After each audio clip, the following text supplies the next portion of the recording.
Hey, everybody. Welcome to this Bar Cart production of Inside American Single Malt. This is going to be a really fun show tonight. We have some of the finest distillers of American Single Malt, or distillers in general, in the country with us tonight. And we are going to learn about their distilleries, their products, their processes, and get their take on what's going on right now in American Single Malt and the whiskey industry. So, as we get into that, I want to first introduce myself. My name is Kevin Rose, and I want to introduce my co-host, Mr. Alan Bishop. How you doing, Alan? Good. How are you? I am doing really well. Thank you very much. That was an excellent Walter Cronkite intro. Inside American Single Malt. Inside American Single Malt. Yeah, we're gonna have a part of it where you're like silhouetted, and we alter your voice, and it'll be great. And now that'll be TTB Professional. TTB Professional. We'll talk about TTB a little bit later. But before we do that, we do want to tell you about Bar Cart and what Bar Cart is. Bar Cart, first and foremost, is a collection of friends who create content for the whiskey public and the enthusiasts of all things distilled spirits. Alan, it would be silly for me to sit here and tell everybody about your shows and what you do. So why don't you do that? It's silly for me to tell everybody about my shows and what I do, but I'm a co-host of Distillers Talk on the Bar Cart Co-op with Christy Atkinson. You can pick that up wherever you get your podcasts, as well as the One Piece at a Time Distilling Institute, which is a channel all about both home and professional distilling on YouTube, and the If You Have Ghosts, You Have Everything podcast, also available wherever you get your podcast. That's more of a paranormal, high strangeness, Fortean sort of entity that also crosses over in the distillation from time to time. Mm-hmm. Yep. I was listening to the episode where you're talking with Andy Kasperzak about UFOs and yes, balloons floating across the United States, and that was a lot of fun. The infamous F Your Balloon show. Yes. Also in Bar Cart, we have the guys at My Whiskey Den, Pat and Mike, every Monday night at 9 o'clock Eastern Time, 8 o'clock Central. They are live. It is a fun show. They have some of the best craft distillers in the country on that show. They have great tastings. Being in the chat, interacting with the good people of the chat, as they call it, is always a lot of fun. And then we have my show, Bourbon Turntable. I co-host that with Drew Crawley. We are the show that blends the love of music with the love of whiskey. We have distillers on, and we'll talk about what they're doing in distillation, and then we'll talk with them about music. And we've had Lenny and Chip on for that before. And we'll also have musicians on. As a matter of fact, we've got a show coming out tomorrow with Chris Tapp of the Cold Stairs. They have a brand new album coming out on Friday, so you'll be able to get a little sneak preview of that. I encourage you to do it. It's a really good album, and it's a really fun show to do. But without further ado, I want to introduce our panel and give them a chance to talk a little bit about themselves, tell everybody who they are, what their distillery is, and what American Single Malt role is in their spirits lineup. So we'll start with Murphy. All right. Well, thanks for having me on. This is very exciting to be here, especially with such an awesome panel today. A lot of people that I really admire and respect. So as mentioned, my name is Murphy Quint. I'm the head distiller and director of operations at Cedar Ridge Distillery. We're located in the small town of Swisher, Iowa. If you're familiar with the state of Iowa, that's right between Cedar Rapids and Iowa City. We opened up back in 2005, so we've been at this for a while now, at least for distilleries, I guess, outside of Kentucky. When we opened up, we were mainly a winery, believe it or not, a garage winery and distillery, very, very small scale. As time has gone on, we've really evolved from there, obviously, and kind of flip-flopped our business model. Now we're much more of a distillery that also has a smaller winery operation that kind of influences the things that we do along the way. So to kind of give you a little idea what we're doing here, we're primarily a bourbon distillery, being in the state of Iowa, where we grow a lot of corn. For any of you who are familiar with the state of Iowa, there's a ton of corn here. We use that corn and we make bourbon. So that's really our bread and butter. That's our staple, is our Cedar Ridge straight bourbon. However, I have a little bit of a background in the category of single malt. I obviously have a very deep passion for it. And so that's been something that I've really driven here at Cedar Ridge, is getting us started with our quintessential single malt. So that's the single malt that we produce. The American Single Malt is our quintessential. And my background, I actually got started at Stranahan's in Colorado, located in Denver. And that had a lot to do with my passion and love for the category. So once I came here to Cedar Ridge, I obviously knew that that was going to be something that I wanted to push. I wanted to kind of pull our focus away from bourbon a little bit and get into that category. And the rest is kind of history. So yeah, here in the state of Iowa, making bourbon, single malt, and wine. Fantastic.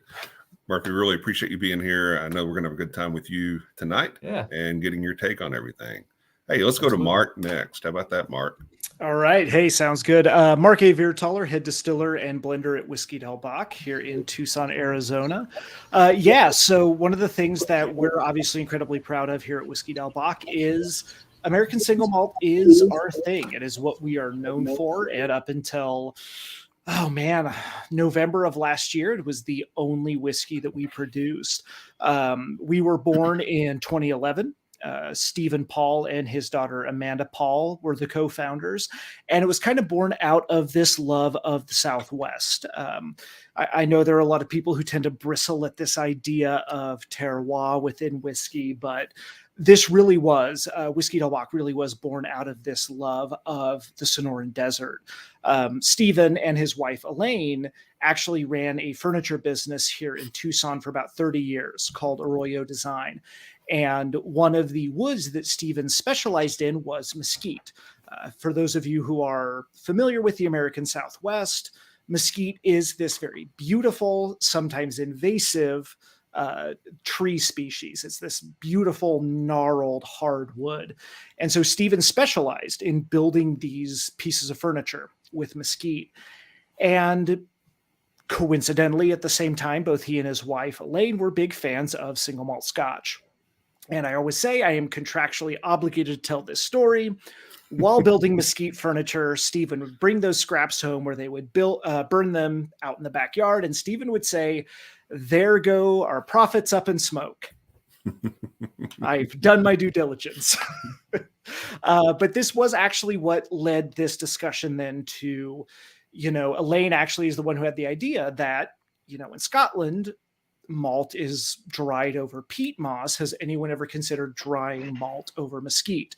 And so Stephen kind of got this idea in his head that, hey, let's find a way to do this. And so we are coming into our 12th year. 2011. So our 12th year functioning as a single malt distillery. What we will be tasting this evening is what is known as our flagship, which is Dorado.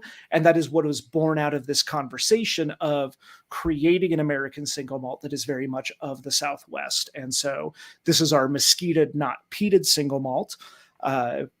One of the things we'll talk a little bit about later is, again, the brilliance and the innovation that can take place with an American single malt, because for the most part, like a lot of other single malt distilleries, we follow a lot of Scottish traditions, but there are certain ways that we break with that tradition and have a very American influence within terms of our single malt production. So just absolute pleasure to be here, and looking forward to hearing everyone else.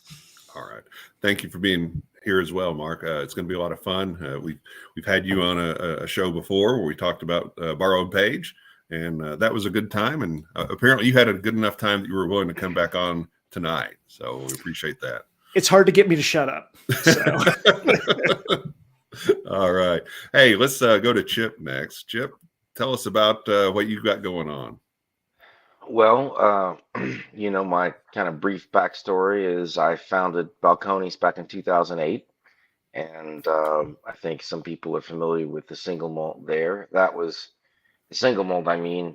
Even though it wasn't the first thing we released, it was kind of the genesis of the idea of the distillery. I'd been a brewer for years, and actually intended at one point to start a brewery, and switched over to concept with the distillery and Texas whiskey and so forth. So anyway, that was my first go. And then when I left there in 2014, started Tate and Company, which is a larger, longer project. We're still finishing that out, but it's a 27.5 acre property. So turns out there's a lot of stuff involved. And COVID didn't help us either. But there's also we have built our own stills, but also build stills for other people. And that's the Copperworks, which is there on site as well. And that's what I've mostly been up to these last few years. So, yeah, that's me. That's you. Well, we appreciate you being here. You've got a great legacy in whiskey making, especially in the area of American Single Malt, and are anxious to get your take on all the subjects we talk about tonight. Yeah. Glad to be here. Thanks for inviting me again. Yeah. Let's go to Lenny. How are you doing, Lenny? I'm doing good. Honored to be here with you guys. Guess a little bit about myself and what we do. My name's Lenny Eckstein. I founded Deerhammer Distillery in Buena Vista, Colorado in 2010 with my wife and business partner, Amy. And the company was specifically built to produce an American single malt whiskey at a time when no one really cared all that much about it. Debatable how much they care now, but we're thinking it's the tide shifting a bit. A few years into we were making American single malt, we kind of got it backwards. A lot of small distilleries start out making vodka or gin or something quick to the bottle. We were definitely single malt first. 2 years later, we finally got the bright idea to make gin, which came to bottle a little quicker. From there, we got into bourbon, rye, corn whiskey. But that took some work because our equipment wasn't set up for it. We didn't have a grain-in system. So we've kind of figured that all out now. But the majority of our production is definitely focused on American single malt.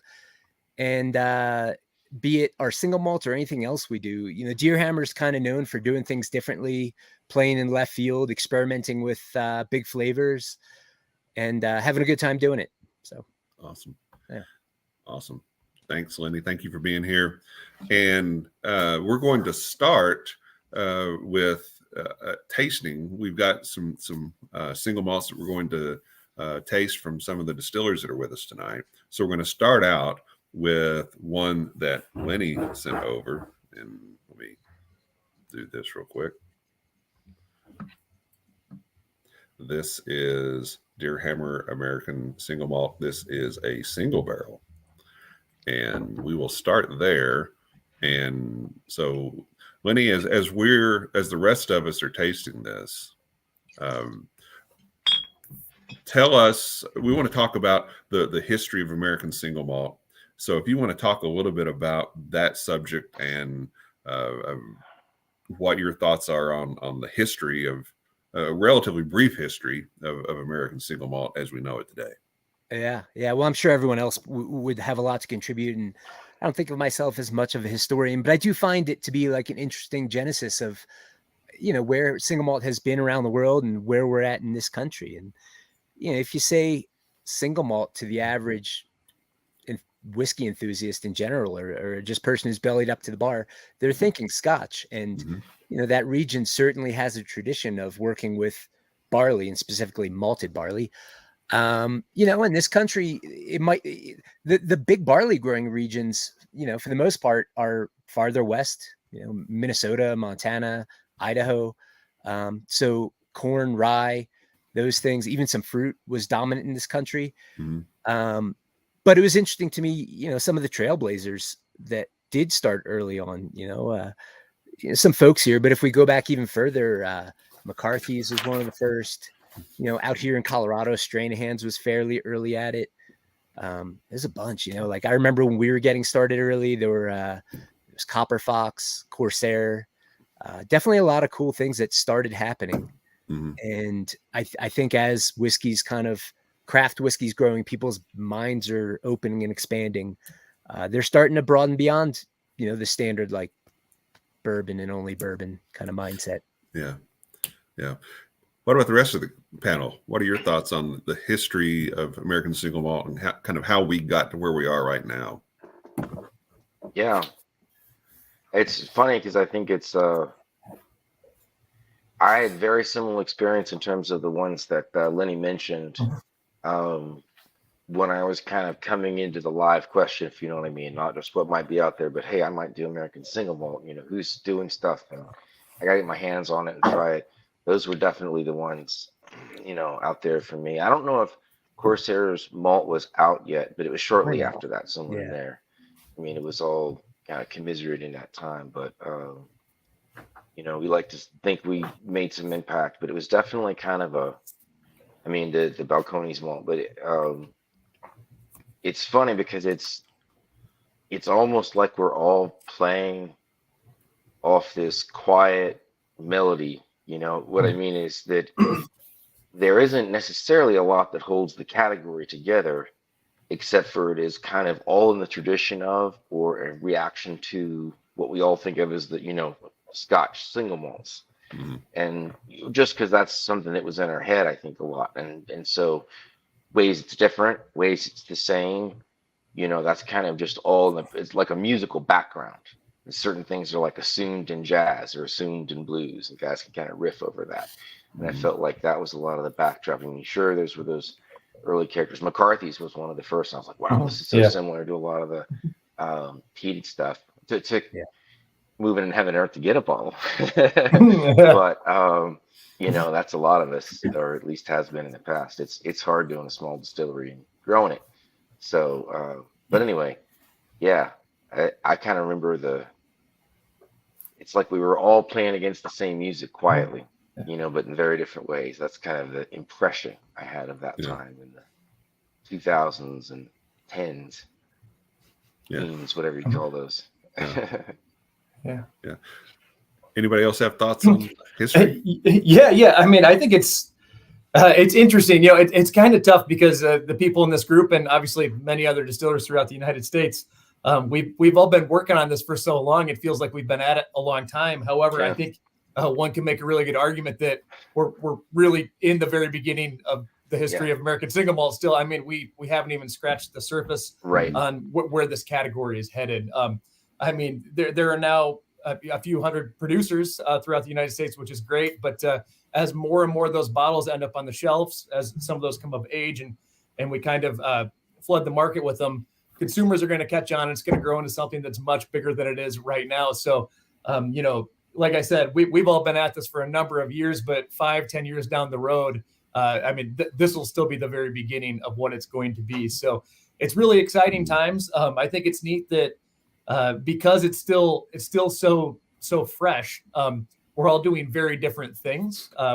We've different production processes and kind of trademark styles. And I think that's really neat. We'll get into this a little bit more as the night progresses, obviously, but personally, my favorite thing about this entire category is just the range that you can produce, you know, and I say that as someone who I mainly run a bourbon distillery. You know, with bourbon and rye, there's slightly less range. There's slightly less differentiation that you can produce versus a single malt where you've got so many different options of different malts, finishing casks. It's just a really, really beautiful category. And like I said, we just only scratched the surface. Yeah. And to me, that's the brashness of the category. And what makes it so amazing is we're not tied to so many of the designations, and the fact that we're all working with 4 ingredients. We're working with malted barley, water, yeast, and barrels. And yet every single thing that you taste, and not just in, you know, the distillers that we have on this evening, but also the ASM category out there, is what you drink from us is going to be different than what you drink anywhere else in the country. And it's still, I like Chip's allegory of jazz. It is those 4 notes, these 4 notes, but those can be arranged in any way that we see fit. Yeah.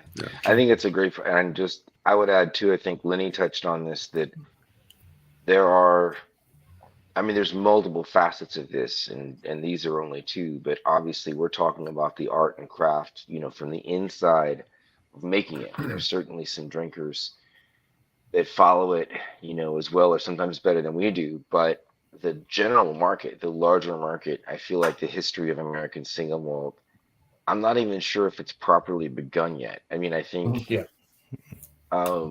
we may kind of look back on a moment in the near future as kind of a punctuation point that showed the work that has been laid in over the last, you know, I don't know if we're going to call it 15, 20, 30 years, whatever it is. But that it'll come much more, you know, very much like California winemaking. I mean, it's not like that just happened in the 70s.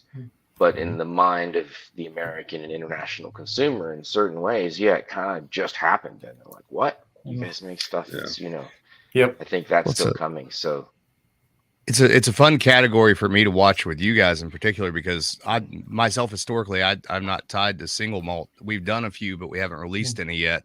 But to see what you guys are doing with it and how that's coming along, and now it's, you know, it's got a cult following at this point, and it's going to keep growing and growing and growing and growing.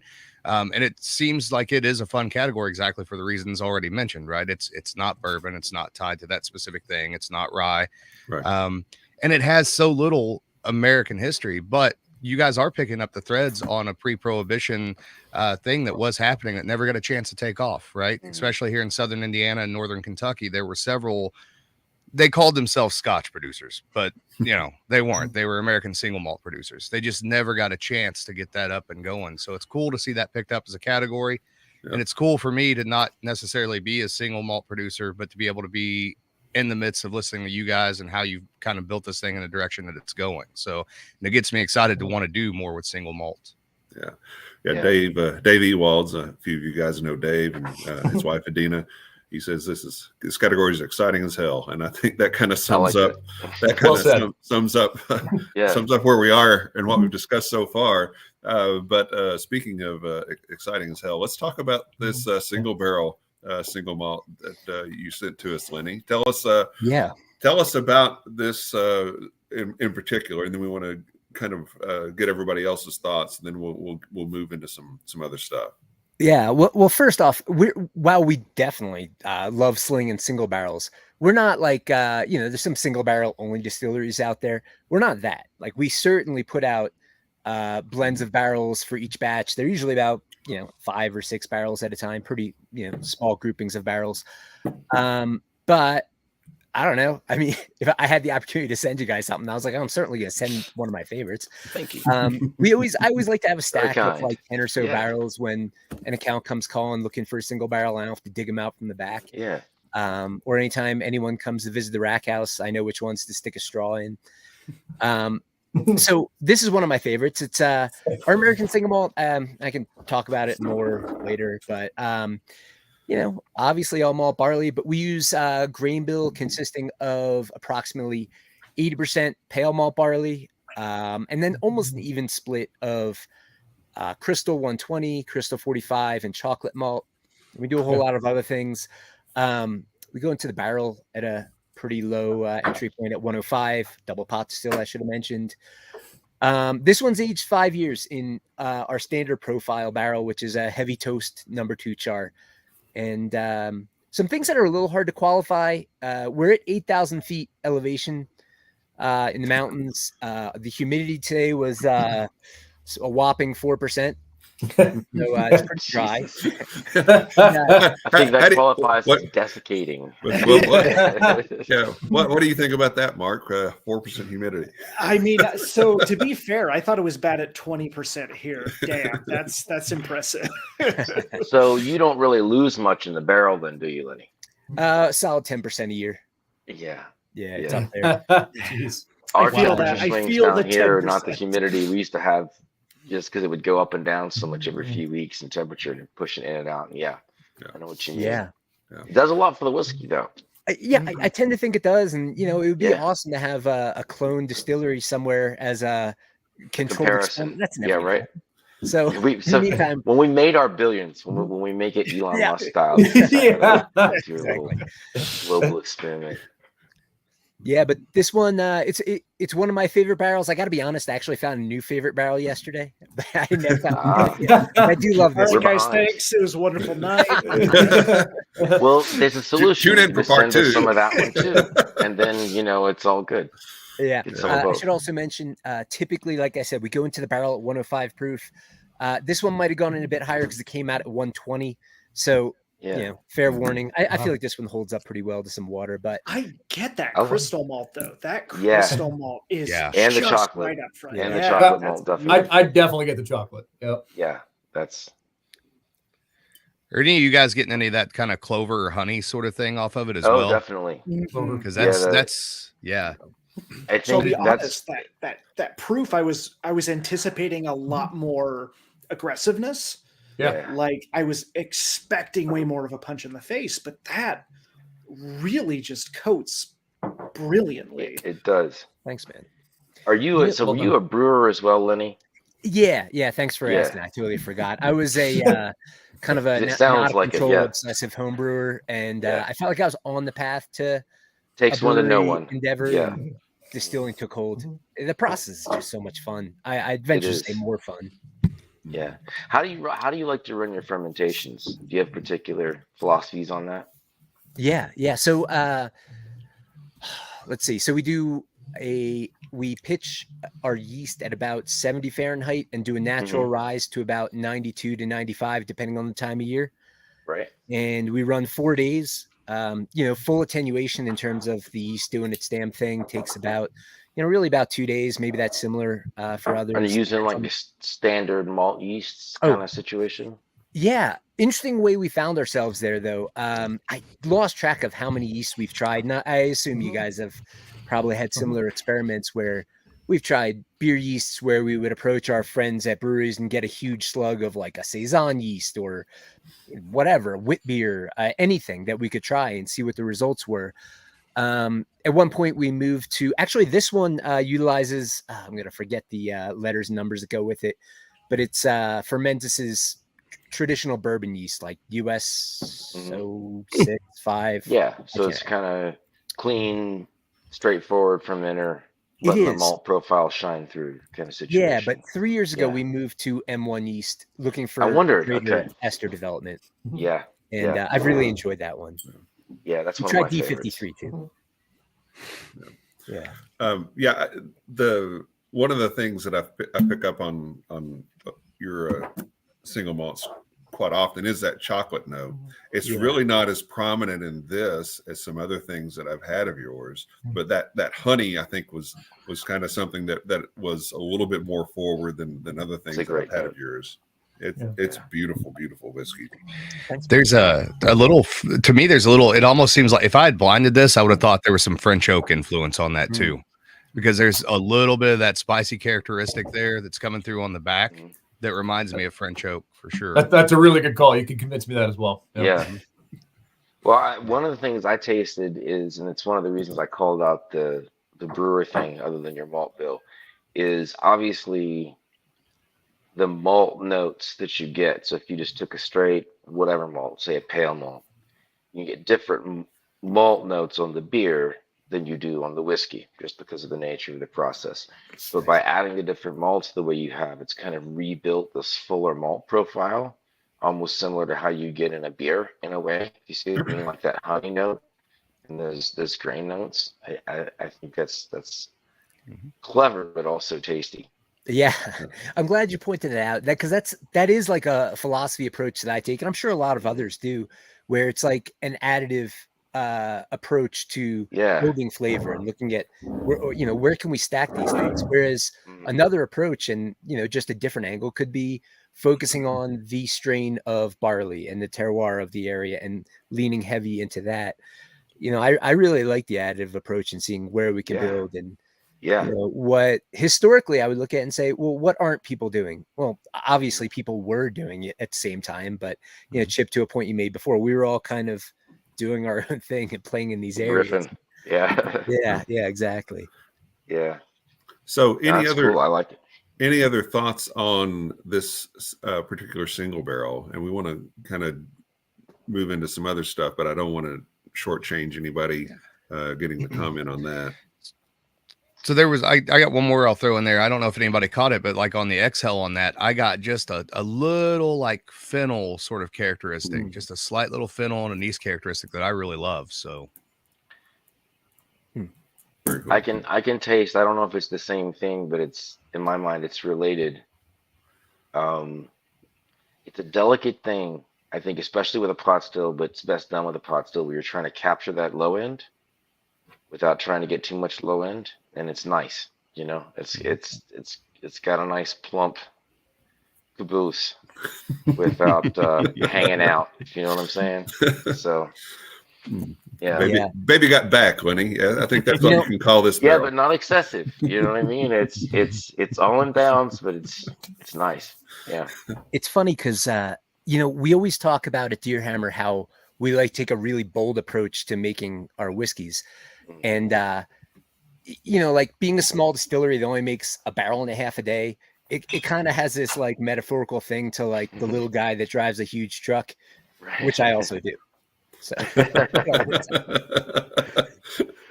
well, let's take a pour of the port cask finish, American Single Malt from Deerhammer.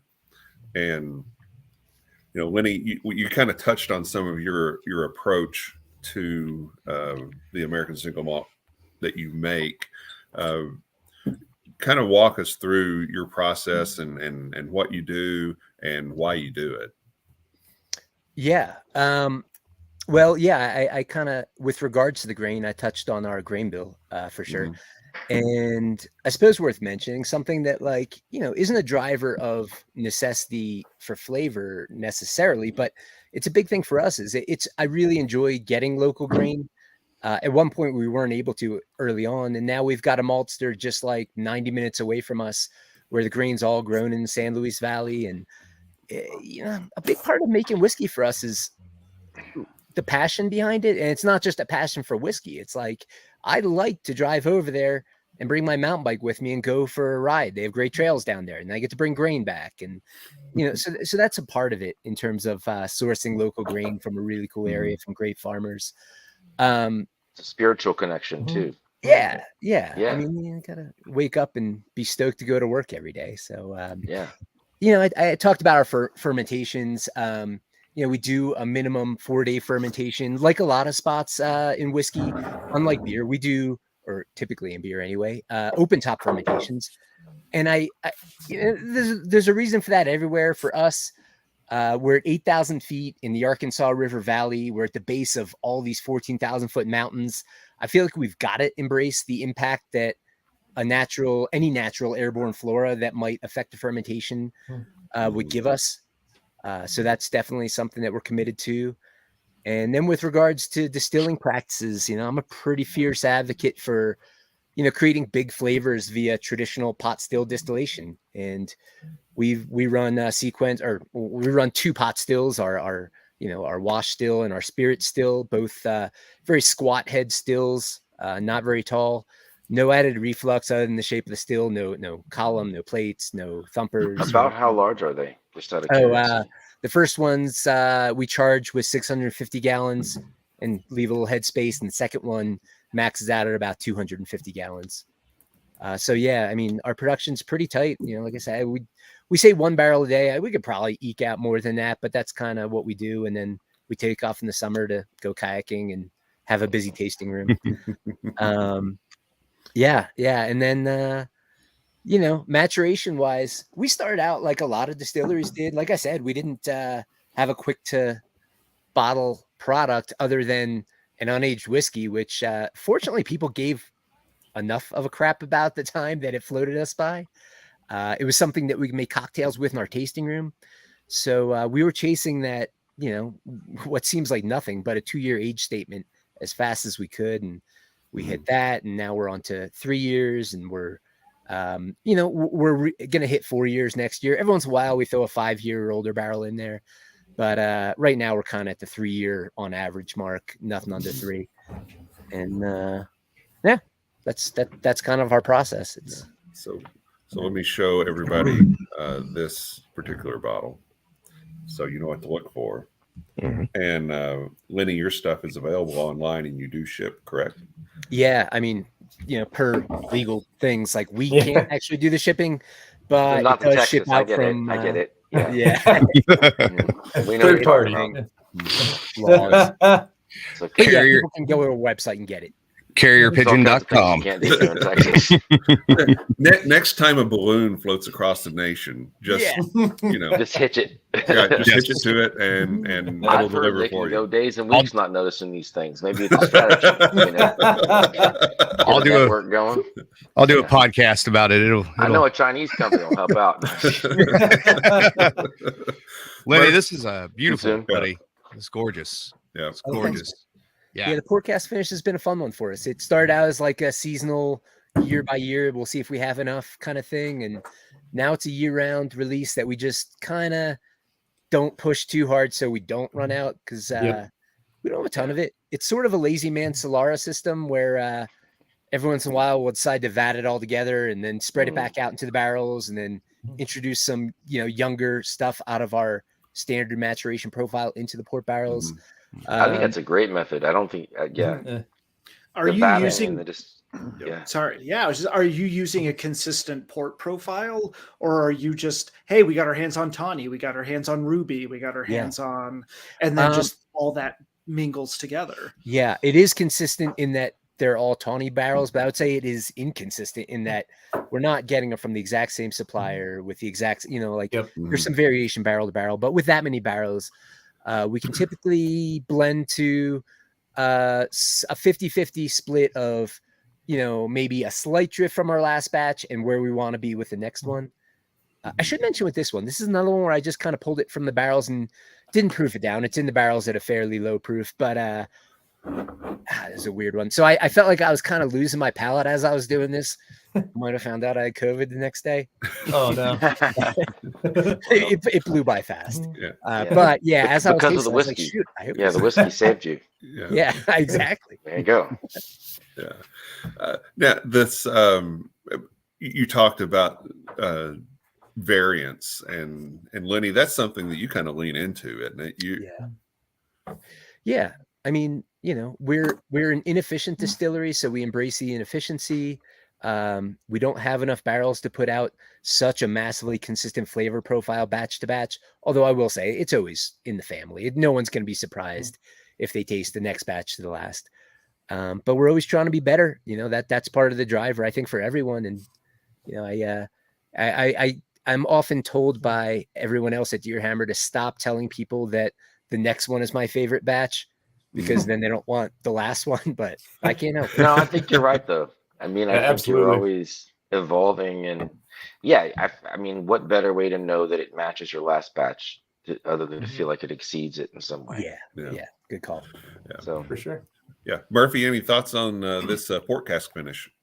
Oh, I think it's fantastic, and I'm a big cask finish guy. When we get into what we do here, we'll get into a lot of that. But I think this is very well done, really well done, Lenny. Thanks, man. cheers, I agree. Love it. There's a really nice, to me, whenever I first poured that, there's a really nice, almost like Columbard brandy nose on it, on the front of it. And it doesn't come off as like that sort of raisin or even tannic thing. And then on the palate, it's almost like, to me, it's almost like cherry cordial, like chocolate covered cherry going on. So yeah, really good stuff. Yeah. The overripe fruit together with those chocolate notes is really a nice combination. Mm-hmm. Yeah. And I should say we lean pretty hard. I mean, it's more of a, it's hard to call it a finish when the maturation in the port barrels is longer than the maturation in the initial barrels.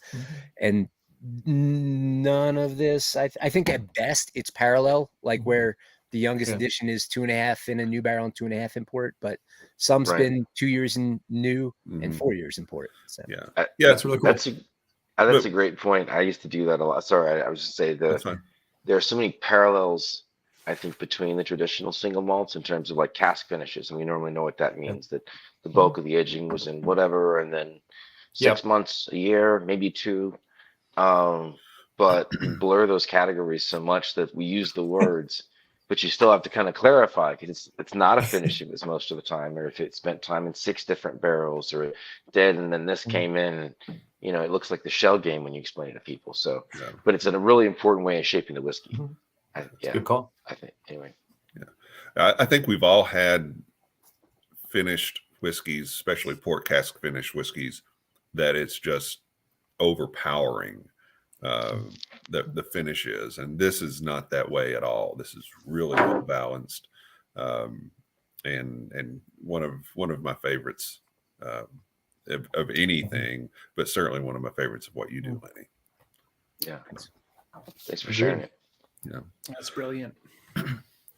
Well, Chip, kind of talk about the approach that you took to American Single Malt when you were starting that at Balcones. Well, It's certainly important to say that I learned a lot from the tradition, both in terms of the flavor profiles, and I spent a little time at Brooklotti, trying to be the most effective whiskey bitch I could to Jim McEwen for a short time. Nice. And what I was trying to do there is twofold, and one is just understand exactly how things are done and why they're done to get that, traditional malt whiskeys the way you'd taste them off the stills in Scotland, but also just to run all my stupid ideas by him. Say, what if you did this? And I was a little surprised not only how much affirmation I got, but to sort of realize that we, in a way, aspire to be that tradition. It's a long established, well reputed, well known. I mean, everybody's heard of Scotch single malts, and that is all very good and does a great deal for their market. But it's also constraining. There's a lot of stuff that they're not really allowed to do, especially at that time, without getting their butt in a sling from some organization saying, "Hey, you can't do that. That's new oak." This is not traditional Scotch.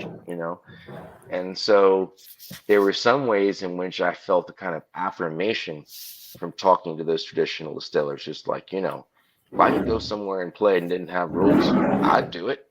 I was like, So I really brought all of that to Balcones in, some of the equipment was the way it was because of the budget. We had open top fermenters, and I approved of that, but mostly because we couldn't afford fermenters with tops. So that was how that happened. But it also did work out, and I incorporated it into the batch in terms of the things that I was looking for. I didn't necessarily take those as a downside, like the heat and the variations here. I really wanted to embrace those as a key part of how the whiskey matured and what came out. But just back to the malt point, I mean, it's a very traditional sort of malt profile. I bring a lot of brewing. I was a brewer for years before I did distilling, and a big yeast geek, so bringing different yeasts and fermentation profiles in there. And then, as Lenny touched on quite a bit, using barrels in a sophisticated and complicated way. So, I mean, some new oak, some used. It was, just lots of different ranges of things to compose whiskeys and kind of treat it like an academy, where each whiskey has to be taken on its own account, or blend whiskeys and say, all right, what's good for this one now? Not what should be or what would have been, but, how's this one doing?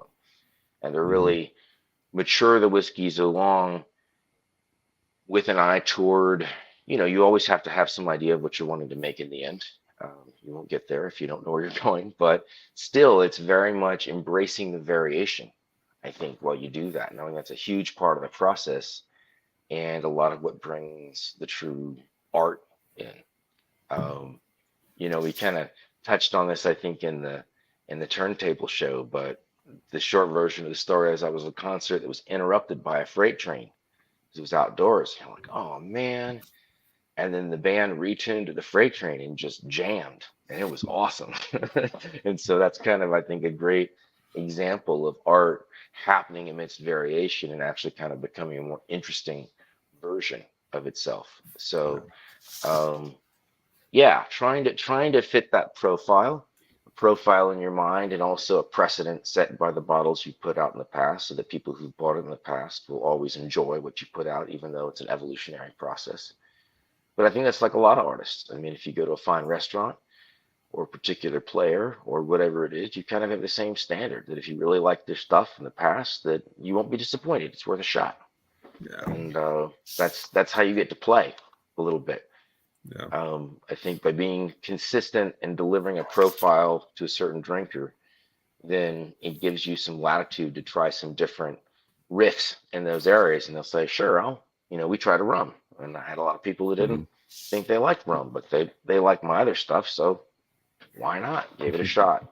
And it's just an example. But yeah, I think variation, knowing the theme well, and then thinking about what is really unique to your terroir and to your methods, and just defining, at least in your own mind, what makes this yours. Because if you don't have something there, then you're not doing what other people did, because they did it first. They learned from other people, and then kind of lay their own versions. You're always standing on shoulders, but at the same time, you do need to stand up a little bit. So that was kind of the general approach. Yeah, good. Any questions for Chip, guys? Chip, I've been hearing about this the brandy projects, but I mean, I don't know if it's a like a sensitive point, because I know like some things pushed you back, but do you have an ETA for getting the single malt going, whiskey in general? Oh man, the short version of a longer story is we're still trying to finish out our plant. I've done a few guest projects at other places, but I don't know how to account that. I suffered, and I know this is like, having a really small distillery is awesome in certain ways, but it's really hard in certain ways. It's like having a really small farm. If everything goes really well, it's still going to be a bit tough. But at the same time, this is the big one, and COVID really kind of screwed up our whole funding structure. Let's say that. Yeah. There were some people that were about to get involved in March of 2020. So you can fill in the gaps there. But so when that happened, I really switched gears to the copper works for that time. But it's a little bit of an open question. We really need to get the right funding together, really just to connect all the stuff. That's the funny thing. We've got kind of the whole distillery sitting there, but still, it's the utilities, the stuff that legally I'm not supposed to do. Yeah.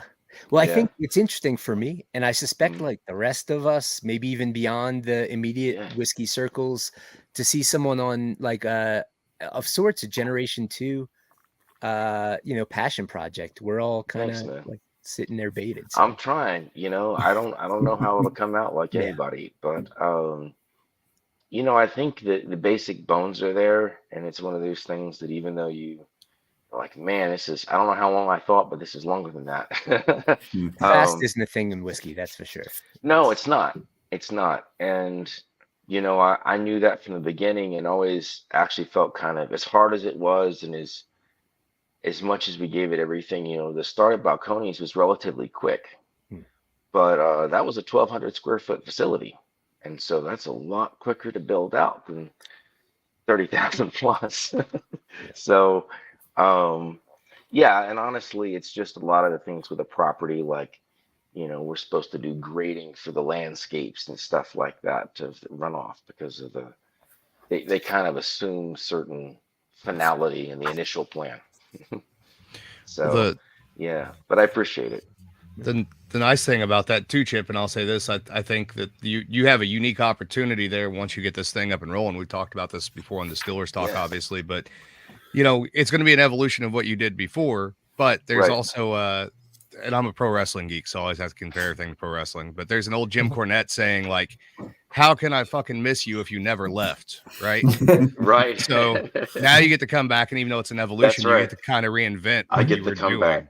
Yeah. This time I have to earn it, because I'll be in my late 40s/50s. So everything is a little bit harder, but you learn stuff too, and what's essential. And as much as I've wanted to get people involved, it's really important to get the right people involved. The only thing worse than getting married slow is getting married fast. So patience. I'm trying. Yeah, but I appreciate you asking, man. I do. Yeah. Well, I think everybody's looking forward to you getting stop building stills and start distilling off the stills you built. I think that's what the sentiment is, Chip. No, it's true. Cool too, there are more pot stills out there. I mean, well, we're trying to help with that, and it's true. But honestly, it is just, I know y'all will understand, there is an important calculus and financial infrastructure behind building a distillery.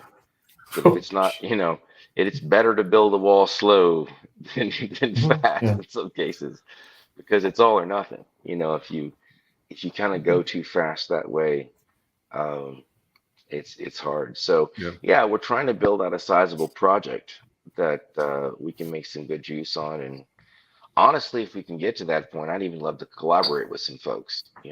I feel like there are more good distillers with good ideas and great whiskeys that need to be on shelves, Mhm. including myself, then there is still capacity and etc. necessarily to put it out there. So who knows what the future will hold there? But yeah, we're happy to build some stills for the folks till we can get all those doll hairs together. Yep.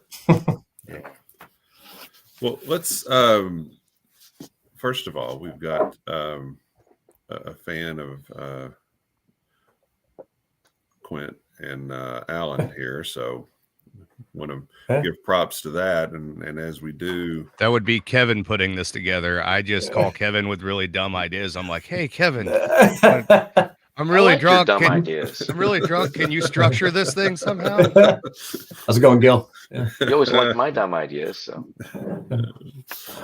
Always good to hear from Gil. we're going to transition now to Murphy.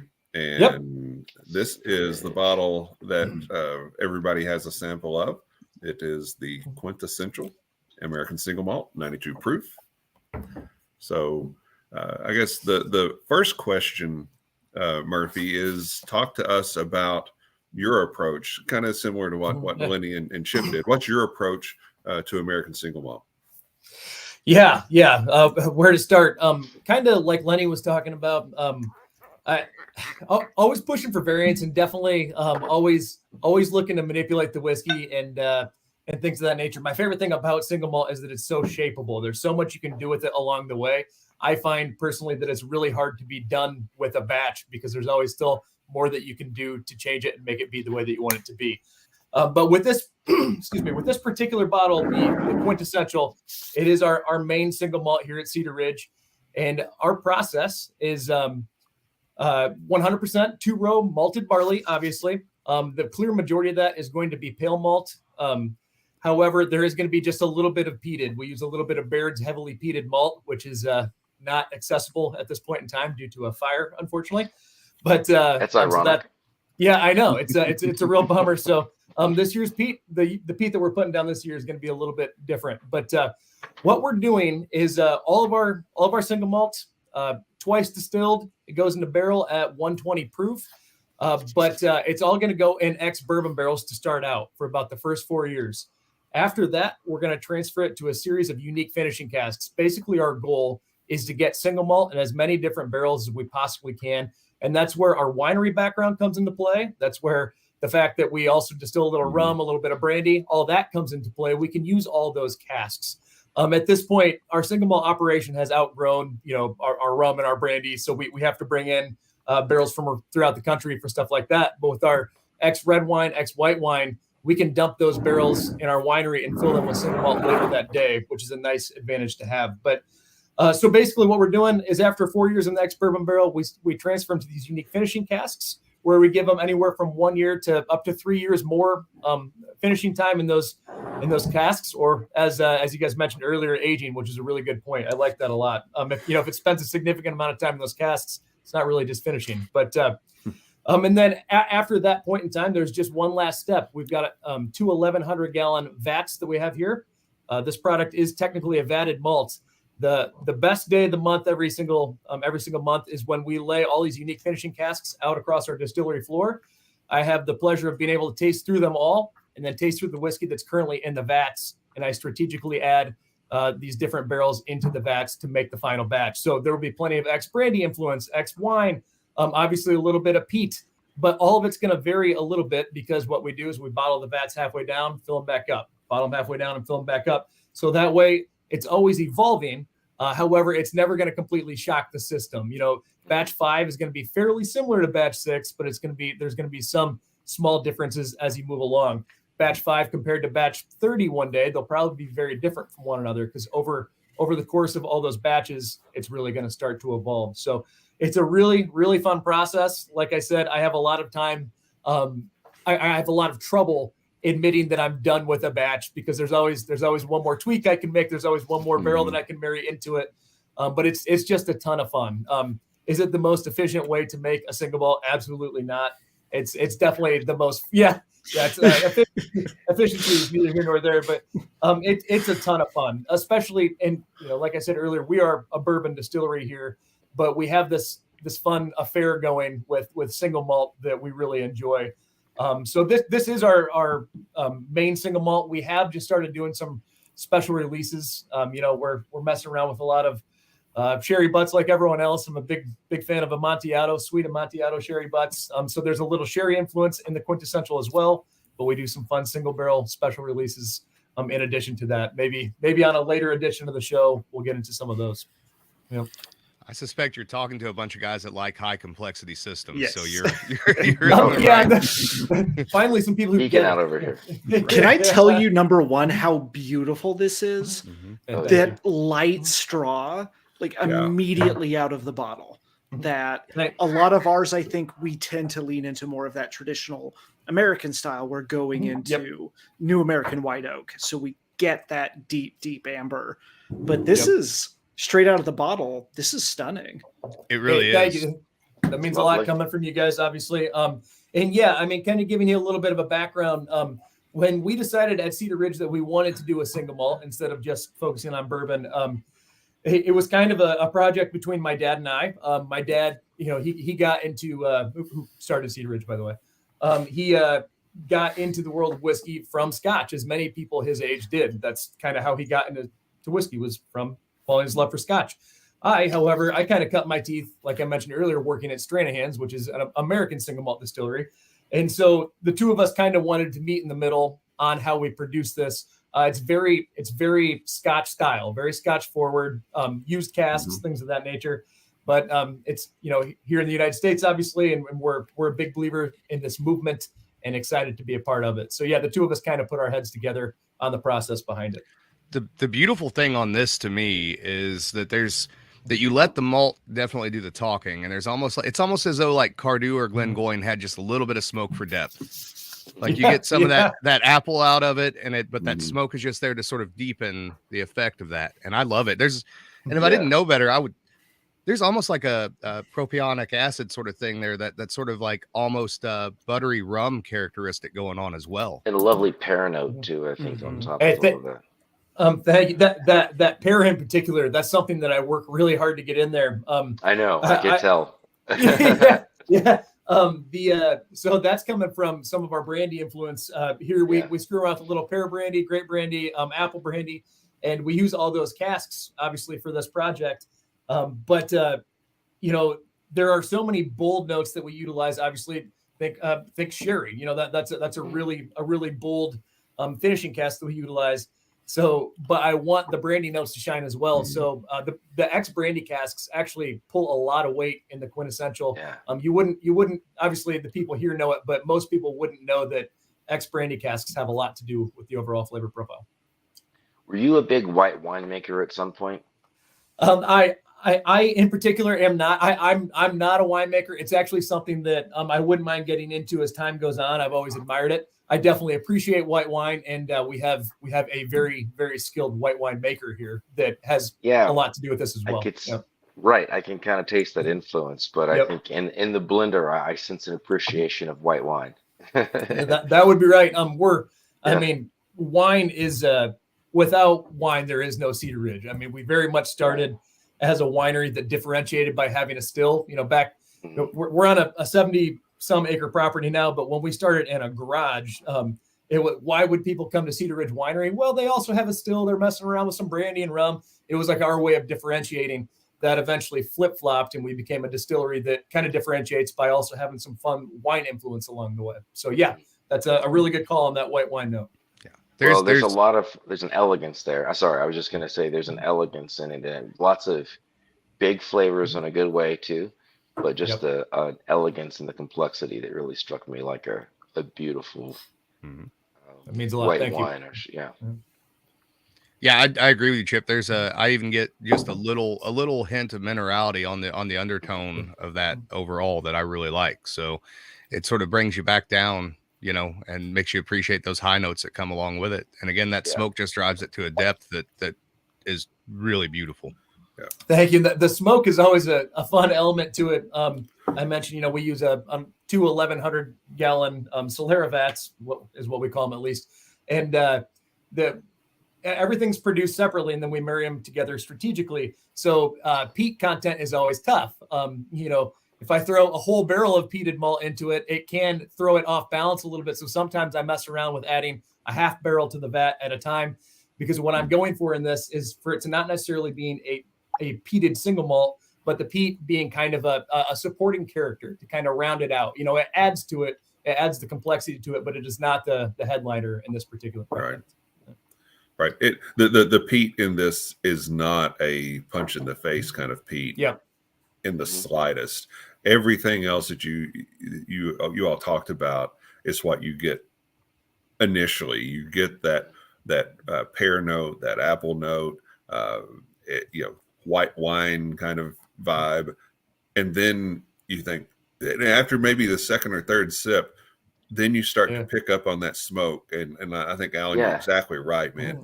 It just adds it's what's adding a depth to it that you didn't really know was there when you took that first sip. It adds a certain bitterness, a very kind of pleasant bitterness, I think, to the finish. It's almost like a quinine tightness. It's like this jewel fruit character on the front end, and it gets real tight and dry, and it kind of makes you want another sip.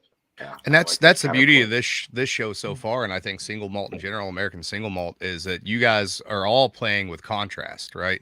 And that's something that I think even amongst a lot of craft distillers in the bourbon realm, that gets missed.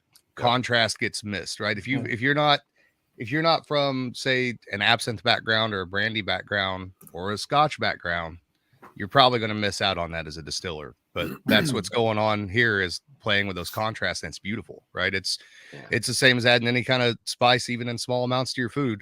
That's what elevates it. It's just like a literary program, you got to read broadly. You can't just read one author. Right. You miss stuff. Yeah, that's actually on the subject of that. That's kind of a good segue. When I'm producing this particular whiskey, when I'm marrying all those barrels together, one thing I'm obviously going for is a lot of complexity from all those different notes, from all the different casks utilized. Well, one of the things that kind of drives me on that is that I love to write. I love to sit down with a yellow legal pad and just kind of free write. And I found that when I drink this particular thing, it kind of sparks creativity in my mind, because I can, 1 minute I'll look for brandy influence, next minute I'll look for sherry, then I'll look for rum cask influence, and you can find all those things, and just kind of gets my creative spirit going a little bit. So I definitely enjoy it on that level as well. So we got to get you to do like a bottling where you put some of the stuff you're writing, like a cyclical thing. So like you write something, you blend it, and you write something, and it like goes on the bottle. That's actually a really good idea. Yeah, that'd be kind of cool. I'm thinking you pull whatever you're writing at the time, you pull a sample of what it is at that point, and then you keep working and you write some more, and you pull a sample of whatever it is right then. I think, and then just kind of hit through that, and as you're writing, and go back through and reading what you've written. Make an old novel of this. Yeah. Yes. That's actually a really good idea, guys. I'm probably going to have to do that. Very Proustian of you. Yeah. Murphy, I want to ask you one more question about this. Yeah. And Lenny talked about it, and Chip talked about it, and I think Mark even talked about it in his introduction, but I know he'll revisit it again. Is the subject of terroir in what they do, because they're all three very unique climates. Yep. How does terroir figure in to American Single Malt, distilled, fermented, and aged in Iowa? Yeah, I mean, I'm a big believer in it in general. Kind of real quick touching on the grain, I want to point out that when it comes to our bourbon, we obviously use all Iowa corn. That's something that's very important to us, and it carries through our final product. When it comes to our single malt on the grain itself, the maltster that we've teamed up is actually from Canada. So that's not exactly what we're leaning our hat on as far as the grain goes. But when it comes to your point to aging here, there's a significant impact. We have crazy temperature and humidity swings in the state of Iowa. I imagine fairly similar to those of places like Texas, obviously. I mean, in which July, doesn't make for great malt and barley growing, by the way. Yeah, that's not exactly. an accident. Yeah, exactly. But the way that we age, I mean, we age entirely in non-climate controlled environments. So inside of our barrel aging facilities, it is the same temperature as outside. And what we're doing is we're letting the Mother Nature in the state of Iowa kind of put her fingerprint on our final product. Not only do we have seasonal temperature swings, obviously, that vary anywhere from 100 degrees to minus 20, but we also have daily temperature swings that are fairly significant. I mean, even right now, we're touching 50 to 55, but at night it'll drop below freezing. And that definitely has a fairly significant impact on the final product. And it's something that we're always looking to tap into. We do lose, a little bit more probably to evaporation and barrel leaks due to the constant expansion and contraction. But it's a fun part of our process. And, we're always trying to make everything as Iowan as we possibly can, even if, the grain itself isn't from here. And that's one way that we can do it with our single malt.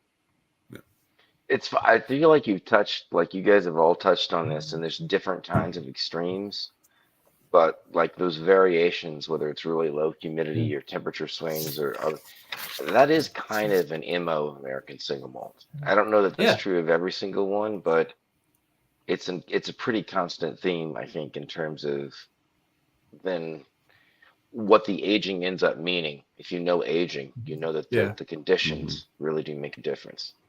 And that's something pretty unique and not often understood, I think, about the American single malt situation versus, and rain in Scotland, it's basically either raining or about to be raining, so or snowing, a little and then raining. Right. Yeah. I think that's a really good point. I mean, obviously, when no matter what you're producing, the distiller and the distillery are going to have a lot to do with it. But it's also important to involve your region, your regionality of it all. I mean, you want that to have an impact on the final product for thousands of years. That's been a part of this art. And so we have to carry that forward. And I think naturally, somehow we're just all interested in doing that. We want to put our own fingerprint on it, but we also want our region, our climate to have an impact on it as well. It's one of the beautiful parts of the process. Yeah, that's a good point. Okay. Well, Mark, let's talk with you some about the approach that you take at Whiskey Delbach, and we have a question for you here. It's kind of a segue. So I presume they are referencing Dragoon Brewing's Bière Delbach. I mean, so our name, so this leads into a discussion of who Whiskey Delbach is. One of the things that we are incredibly proud of, and I think influences everything that comes out from our distillery, is our name is trilingual. So Tucson is one of the longest continuous culinary traditions in the U.S., from indigenous Americans to colonialism to modern day. And what is now Tucson was founded around a mission of San Xavier del Bac. San Xavier del Bac is this stunning Spanish mission south of Tucson. And del Bac, specifically Bac, is Tohono O'odham, which is the largest, one of the largest indigenous groups that still lives within the Southwest Arizona. And Bac means the place where the water reappears from the sand. So we took our name, Whiskey Delbach, from San Xavier del Bac. And so obviously whiskey is English and Del is Spanish and Bac is Tohono O'odham. So the literal translation of our distillery is whiskey of the place where the water reappears in the sand. And I had touched on it at the very beginning that one of the things that we are very aware of, and one of the things that we at least try to be very conscientious of, is a love of place. And again, there are people who bristle at that idea of terroir in whiskey. The act of distillation is commodification. It is somewhat standardizing of your substrate, but taking that chance to lean in to what you have available to you is something we take very seriously. It's kind of funny. We talk about this, not seeing what is available to us as a challenge, but rather as an opportunity. I just did an interview where someone was like, "Oh my God, you're in the desert Southwest. How do you deal with those problems?" And I was like, number one, I have an issue with you calling it a problem. our stuff tastes the way, our juice tastes the way it does because of where we are. And we are not making these attempts to create something separate from the Sonoran Desert and from the desert Southwest. And so this comes back to what we're sipping, which is our Dorado. And again, this was born out of a love of the desert Southwest, and mesquite is so ubiquitous with where we are. And to me, as a distiller, we talk about this idea of we have this wide range of what we can work with, but there are still constraints. And mesquite is a very unique wood to work with. Mesquite can be very stringent. Mesquite can be very bitey. A lot of people will even ask, well, okay, so you say you have a mesquiteed single malt. What's that taste like? Well, mesquite tastes like mesquite. It is its own unique entity. And so the Dorado is this idea of taking, again, I always say, people way more brilliant than me figured this shit out a long time ago. But what we can do is we can build upon that. And so we take this idea of the single malt, we take this beautiful chocolate note, we take this yeast, this grain, and we can then layer upon it. And if you're smart with it, if you're purposeful with it, you can create something wholly unique. And so that's kind of where the Dorado comes from, is you taste it and you're like, yeah, I get the idea that this could have been a Scottish single malt, but we break with that tradition. We Americanize it, for better or for worse, but I think for the better, where it becomes punchy, it becomes aggressive, it becomes heavy and tannic, but balanced with this unique little bit of smoke and this bit of savory, if you will. Yep. So kind of to lean into what we've discussed through the evening up until this point, it's not something that is a challenge, or if it is a challenge, it's something that you lean into and you use to create something beautiful. And it's not a disadvantage, but an advantage. Yeah, it's got a beautiful balance to it. And I mentioned that not just as a general compliment, but anybody who's messed with mesquite, like with anything, knows it's kind of like trying to part your hair with a rifle. Like you can go wrong. And this is well balanced, and it's got a nice sense of both complexity. You don't lose the malt, but it's present, and I like the composition. Yeah. Completely agree. This is really well done, Mark. I've dabbled a little bit in some mesquite stuff, and it's like you just said, Chip. It is very hard to work with. And you freaking nailed it here. This is really well done. It doesn't always play well with others. Yeah, yeah. I love how heavy-bodied and oily this is in particular. It's a very fatty spirit in the best possible way. And here comes the fattest kid tasting note of all time. Okay, this is fucking mesquite smoked English toffee and dark chocolate. And I've got a little bit of a distiller's heart on. I'm not gonna lie, I really do. He's got a chub. Yeah. Continuing on the food thing, I mean, when I sip this, I just think like I want a side of like a big chunk of blue cheese with this. Yeah, it'd go real nice. Well, you know what else it reminds me of? I can't think of all the different ones. We've all had those like sheet pan cookies that are every manner of condensed milk and chocolate chips and coconut. There's stuff like that. And if it gets real burned on the bottom, you kind of scrape that stuff up. Mm-hmm. It's kind of awful, wonderful. You know what I mean? Like, oh, it's so intense. Like, oh, just a little bit more. You keep going back for more. Yeah. Yeah, exactly. It's kind of almost too much for like, no. That's and to talk a little bit about how, again, it's this idea of taking what is available to us.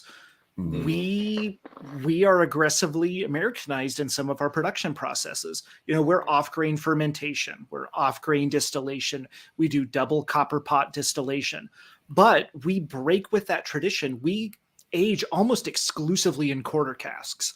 So we are going into 15-gallon new American white oak, toasted, charred, and this is a dirty word for a lot of us, but what you're tasting, what's in your glass right now, that's probably 12 months old. That is about a year old. This is 12 months old. That's 12 months Stop old. it! You're gonna give Alan a chub again. But I mean, I'm turned on. No, I'm gonna I like lose. it. I'm gonna leave the industry. I'm done. Yeah. No, It's I'm not totally, efficient. It is I not love efficient. your cask. I feel like small casks of various ilks get a really bad rap. Right. Mhm. And don't get me wrong, you can make, and people have, and may even do make some pretty horrible whiskey in small barrels. But If you people don't make know some what you're pretty doing. horrible food on grills. That does not Exactly. condemn all Yep. grills, Yeah. you know. And if you try to cook a pot roast on a grill the same way, it will Yeah. be a dumpster fire, Exactly. you know. So like, you don't do it the same way, but it is doesn't mean it's not a purposeful. valuable tool. Yeah, Exactly. but yeah, I like how you, because it's not, because as you know, one of the hazards there, the benefits and the hazards go hand in hand in terms of overwooding the whiskey, Yep. and this is not overwooded. And so Thank you. I feel like you kind of embraced the best and left the rest. I thank you. That means a lot. It's That's the bottle. something we talk So- about a lot of. Mm. There is a gnat's ass that we have that we can mess this up. Right. And It's true. It's like driving really fast. It can go really well or really poorly, depending on how you do it. Exactly. Yeah. Yeah. Oh, I love it. No, this is when we had the Borrowed Page show last year, and Mark, the first time I tried this Dorado was in preparation of that show. I honestly sneaked us a sip or two or 10 in advance of the show, but I love it. It's fantastic. You can play around with this a lot. I've used it in different cocktails. I've had it on the rocks. I've had it with a little water. I've had it drinking it out of the bottle, you know. And can I make it just as a cook? I have to say, like, you did a dark chocolate mousse with a little chipotle chili pepper on top, maybe a little creme fraiche with a dram of this on the side. It might not suck. Yeah. we have done just a hint of this in a mole. Mhm. It's brilliant. Yeah. It's beautiful. That you Yeah, hit that that would dark work really well chocolate. too. Yeah. And I will But I tell think you, I just this obviously, and I'm sure again, you asked that question, 100 distillers, 100 opinions. We'll also get that question of, oh, do you distill for it to be neat? Do you distill for it to be on the rocks? Do you distill for it to be in a cocktail? My argument is we distill for you to drink it however you want it. Right. And Yeah. a perfect spirit, an ideal spirit, what I think we work towards is it can function in any of those behaviors. And for this, the Dorado makes such an amazing Manhattan because that meatiness, again, that umami. I think I saw umami pop up for one of our private barrels. that is the one umami stands caveat. up. Right. I think there is a base component in malt that not everyone understands. And the point is, if you're combining it in a cocktail where a certain degree of bitterness, it depends on the whiskey, but just that can surprise people. And so, for instance, not every bourbon cocktail can become a malt cocktail. Yeah. But that doesn't mean there aren't a lot of great ones. But I could see this having a sort of nice, tight, burnt, bitter note in a cocktail that would be brilliant in a Manhattan or any number of other things. But then maybe certain other drinks would be like this with Coke. I don't know. If you did like a split Negroni with it, with some really bright citrus forward gin, Exactly. That's what would I'm work talking very about. well. Mhm. Yeah, it's fantastic, and I'll tell you, Mark, I referenced a show that Bourbon Turntable has releasing tomorrow morning. We recorded that a couple weeks ago, and it's with, like I said, Chris Tapp of the Cold Stairs, and he collects Japanese whiskey and he loves the American Southwest. So we sampled a Japanese whiskey and the Whiskey Del Bach. And so, spoiler alert, he really enjoyed it. But you can You're about to be famous in sushi bars everywhere. Awesome. Oh wow! That'd be but cool. Let's talk just a second, or for however long you want. But I didn't really consider this until we kind of went through this tasting. These are some very, very different American single malts, especially when you look at what we have from Cedar Ridge and what we have from Whiskey Del Bach. That's really a couple of different ends of the spectrum. Yeah. And then what Lenny's got, it fills out that middle really, really strongly. I mean, we've got an all-star foursome here, but talk a little bit about the complete differentiation between the four American single malts we've tried and how that kind of gets your imagination churning about what you can do. That's the coolest thing about this category. I mean, that's what I'm personally always harping on. Anytime any of us are on a panel of American single malt producers, that always comes up every single time, how incredibly different they are from one another. And that's why this category is personally my favorite. And I think it has a lot of room to run. Like I said earlier, as a bourbon producer, I mean, there's only so much differentiation we can produce in bourbon. If the four of us put bourbons on the table and we tried through them, they'd definitely be different. They wouldn't be this different from one another. And that's why I think at whiskey connoisseurs who haven't found this category yet, they're in for a real treat once they do, because it's just an endless world of opportunity. There's so much differentiation out there for people to explore, and you can really geek out about it. You can learn so much along the way about different malts, different finishing casks, different fermentation styles. It's a whiskey person's dream. So yeah, differentiation, the range that's here, that's what American Single Malt's all about. Yeah, Definitely. Yeah, I think just even the variabilities that you're talking about there with, various roasted malts and various different smokes. I mean, not just mesquite and peat, but also alder, beechwood, etc. Sugar Creek Malting here in Indiana is doing a lot of stuff. And if I were headed in the single malt direction, that's probably what I'd try playing around with. Plus the various different barrels, etc. There's a lot of cool stuff that can happen with single malt. And I think that single malts, I think most Americans have a bad perception of it in general because of the Scottish thing and thinking that all of it's heavily smoked, right? First and foremost. And if they don't have that perception, then they all think it's too light. Like it's heading in the Johnny Walker direction. But I think it can certainly hold up to a lot of really cool finishes. You guys were talking about, as we all talked about earlier, sort of the contrast thing, right? And some of that bitterness, it's kind of interesting. And there's more than all these would have held up to some degree or another, even going into one of my once used absinthe barrels just for shits and giggles to see what it would do. Right. So, Alan, you have a good point. There's something I kind of think about a lot, though, that when you were touching on the fact that like a lot of American whiskey drinkers have, a certain connotation of what, a single malt might be it what came from Scotland or not. On the flip side, we've got so many whiskey enthusiasts in our country that typically would belly up to a bar and order scotch.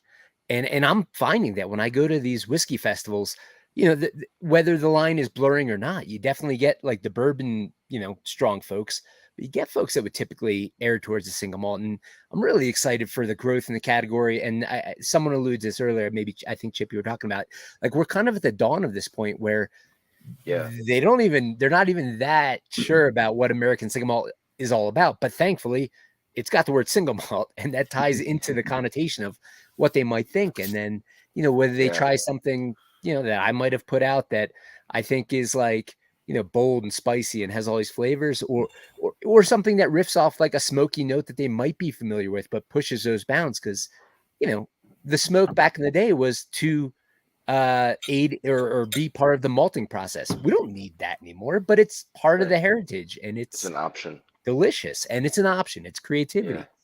Yeah.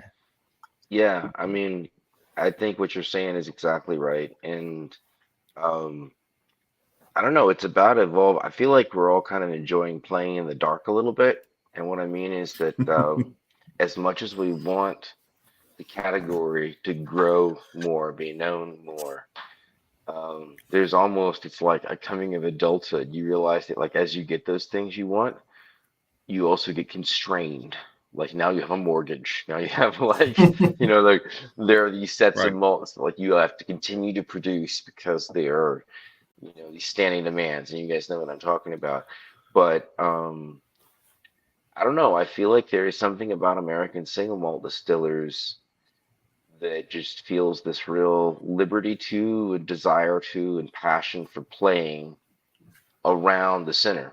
Like we're pretty clear on kind of what malt is. I think you touched on it, Mark, about the 4 ingredients and there's some basic rules of engagement, and those being so clear, it's almost like the wild Catholic theologies out there, that you can get the wildest ones because everyone's clear on who gets to decide what like Catholic means. There's no question about that, right? And similarly, you've got Scotch single malts, and that is both a tradition and something we take from, and it's also kind of the center, both notionally and in the world and in the market, but in our own drinking. And then, in a way you're like, okay, that's cool, but I like this aspect and that aspect. And, you feel more safe kind of jumping off into the unexplored fringes because the center is so well known. I think there's an element of that we're all exploring. And then like, as it becomes more of a thing, we'll start to not freeze frame, but have more of these not fixed categories, but less rapidly evolving, or maybe with more solid center and I think losing edges. That's kind of part of the beauty of it though right now too, is that you guys that are doing American single malt, right, you're kind of you're pioneers in this whole thing, but you're also kind of distillers because you are pioneers, right? You probably find that right now, I don't know this for sure, but I would say that your fan base, right, what the following that's out there is probably a little bit more technical savvy than most bourbon consumers are, right? And they're probably a little more on the either playing around in their basement or even doing some brewing, whatever, which I think is a cool thing. And I think I think there's a real chance, we talked about terroir several times tonight, there's a real chance for American single malt to definitely sort of grow into these regional sort of categories of American single malt, right?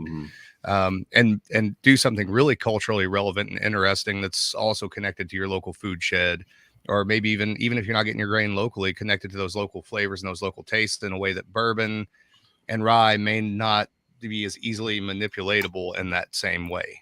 I just want to know why your bourbon doesn't taste like Jack Daniels. That's the question I have for you right because now. it's not made in Kentucky like Jack Daniels. Right.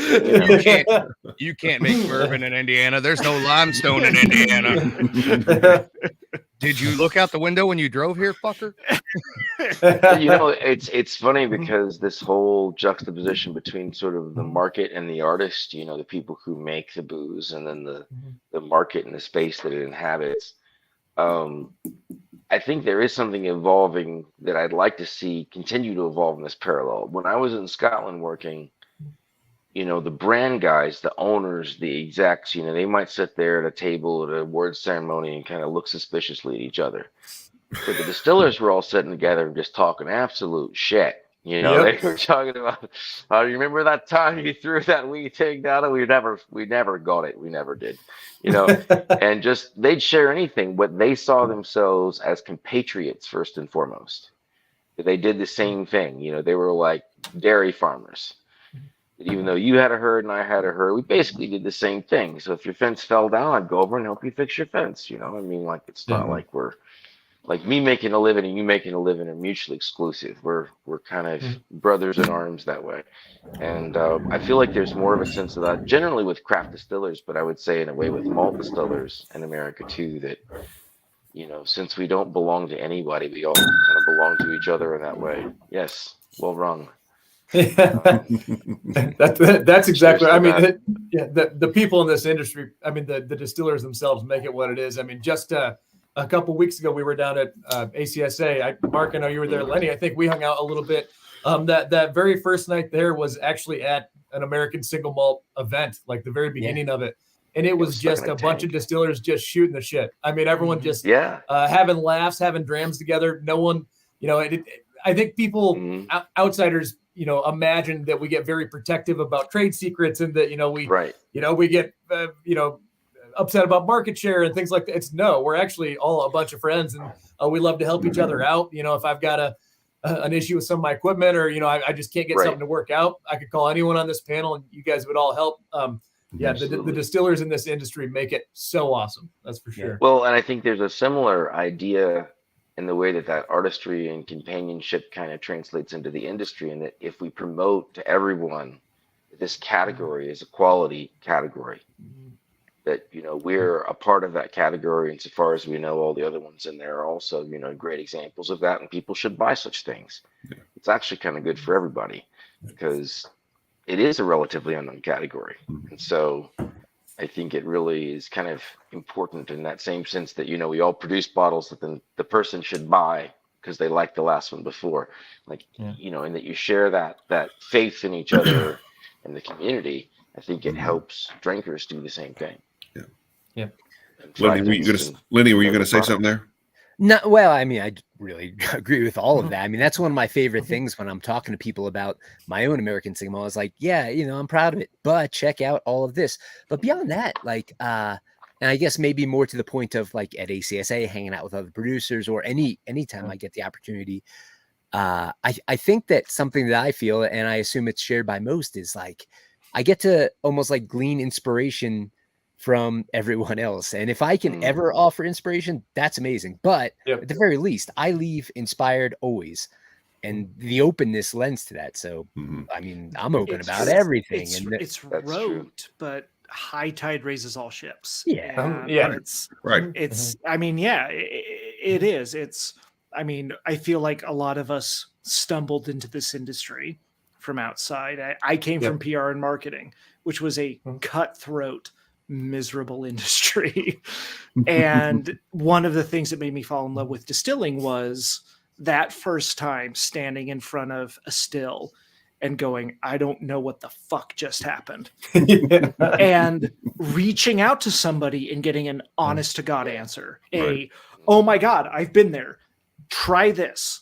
Okay, that worked. Awesome. And not this like, oh, well, good luck. Have at it. Yeah. Dave chimes in again. I see the comment. Yeah. No, it's good. I think you were talking about, I guess you're the writer, Murphy. I don't know about that.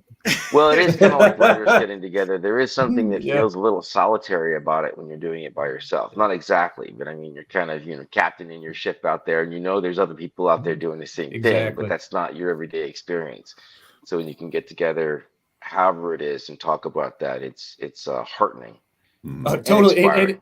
And it's crazy how quickly, you know, you can all just get together and get on the same page. For instance, down at ACSA once again, I finally ran into Joe from McCarthy's. And I mean, like 30 seconds in the conversation, it's like, are we best friends now? I mean, it was awesome. I mean, it was just so much fun to like, oh, I love how you guys do this, and I love how you guys do that. You know, you just kind of bounce ideas off one another, and it was just so much fun. But yeah, you're exactly right. The distillers in this industry, they make it what it is.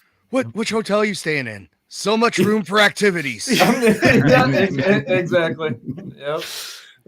Yeah. So we've kind of touched on it a little bit here, but let's kind of move towards talking about the future of American Single Malt as you guys see it. Mark, let's start with you. Kind of look into your crystal ball and tell us what you think the direction is for this.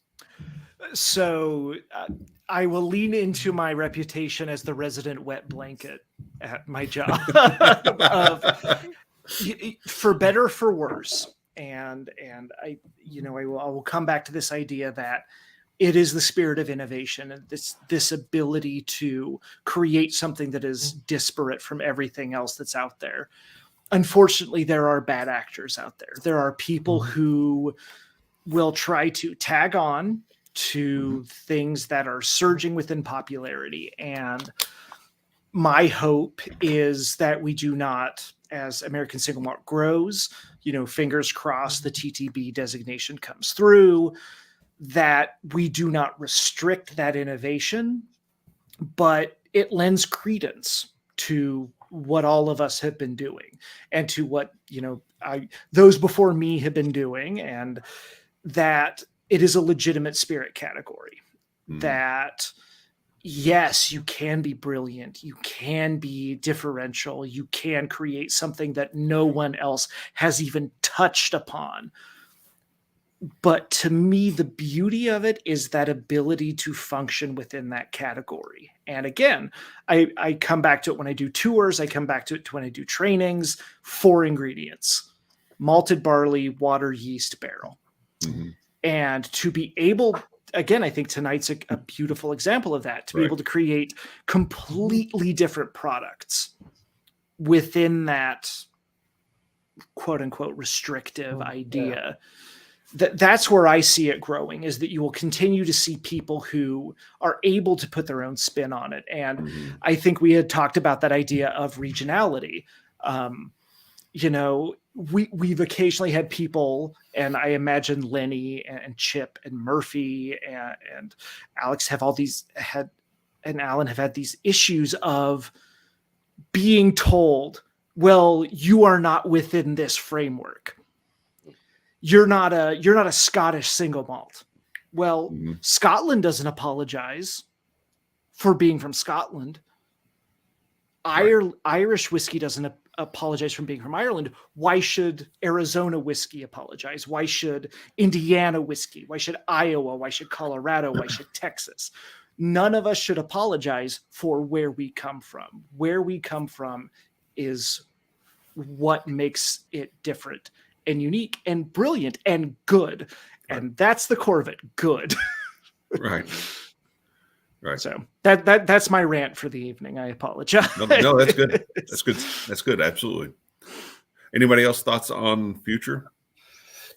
About once a year, I sit down and I jot out some thoughts on where I think this whole thing's heading. I really enjoy kind of trying to predict where it's going to end up in the future. And I mean, I'd say over time, I think my perspective has changed a lot, or my prediction rather has kind of changed a lot as to where this is all headed. Originally, I thought that at some point things would shape out very similar to Scotland, where each region has its own style of production. And in a way, I think that is still very much possible. But I think, that might be a century from now or more.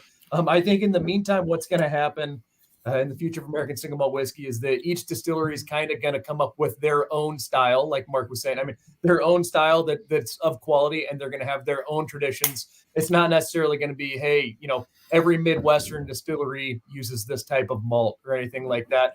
I think 100, 200 years down the road, who knows? Maybe that's what it evolves into, the same way that Scotland eventually did. But for now, I think over the next couple decades, we're all just going to be kind of figuring this out. It's still so new. I think we're going to find new processes along the way that we haven't really done yet. So it's very hard to predict. But I think as opposed to it becoming super regionally focused, like a lot of people predict it will, which maybe it will. I think it's more going to be each particular distillery is going to come up with their own patented style of production. Yeah, I think there's probably going to be a lot of parallels to craft brewing.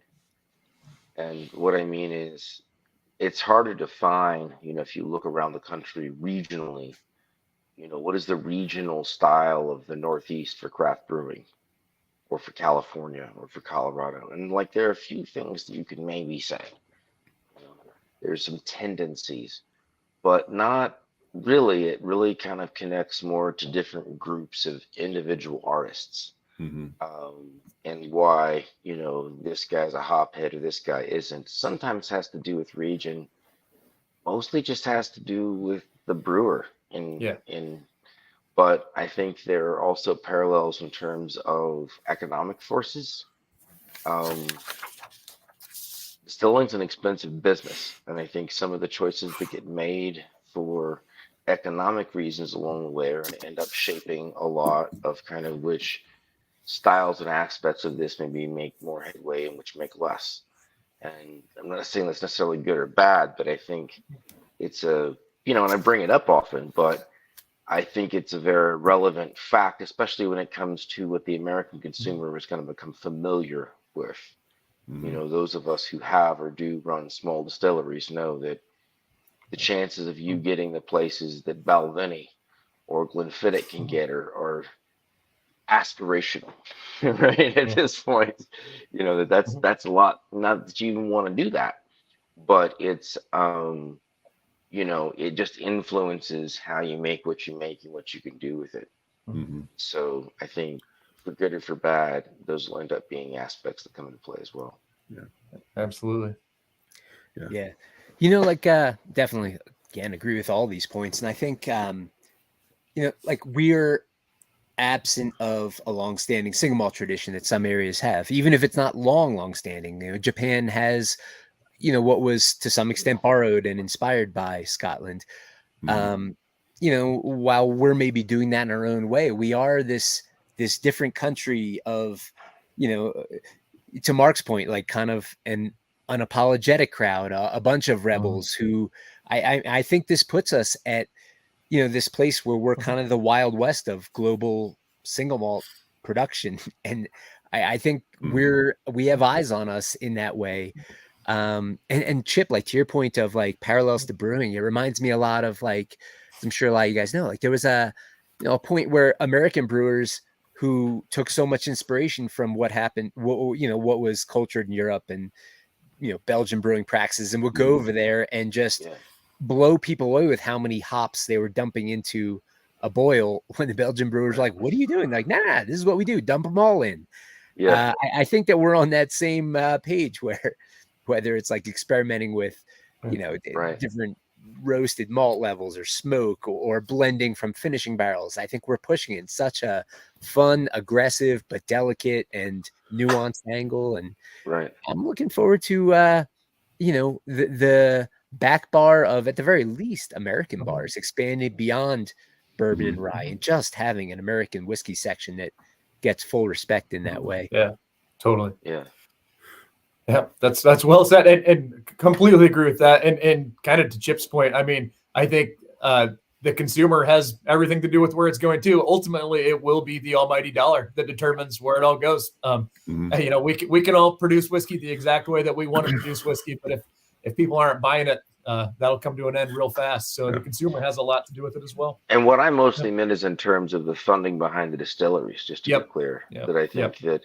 it's not necessarily that some of these more interesting malts aren't appealing to the American palate per se, but which are funded through various means to the point that enough is made that the average person not living in your state, whatever your state is, would have some chance of trying it.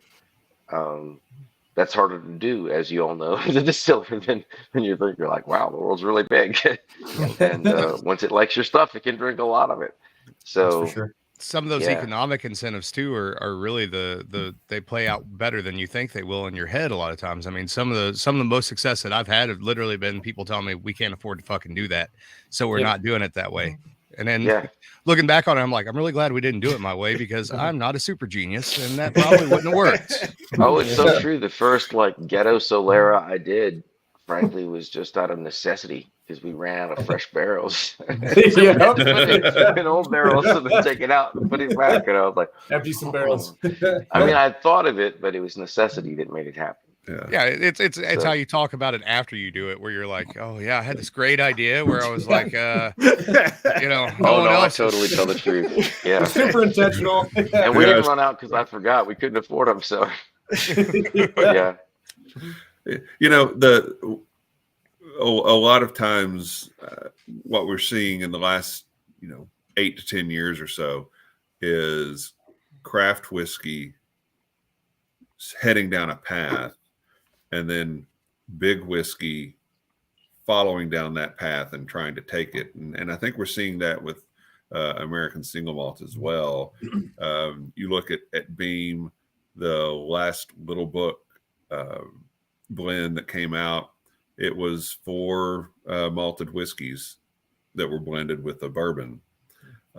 So again, trying to get in on that malt whiskey part of it. And then Yellowstone, which they've just come out with an American Single Malt. Now Yellowstone is technically a craft distillery, but they're owned by Luxco, which is now owned by MGP. So the Yellowstone American Single Malt was distilled in Indiana. And Alan, I don't think you did that distillation, did you? I didn't get a paycheck for that. Anyways, Oh, okay. no. Well, all right. So it may be pro bono. yeah, it may be that other distillery in Indiana. What? But this is going to catch on with the big guys, and they're going to be playing catch up to what you all have already been doing. How does that affect how you see your business playing out and the American Single Malt space playing out? Murphy, what do you think about that? Sorry, can you repeat that question? It broke up for a second there. Oh, yeah. With the big guys starting down that American Single Malt path, following you down it, basically, how does that affect how you see it affecting your personal business or the American Single Malt space in general?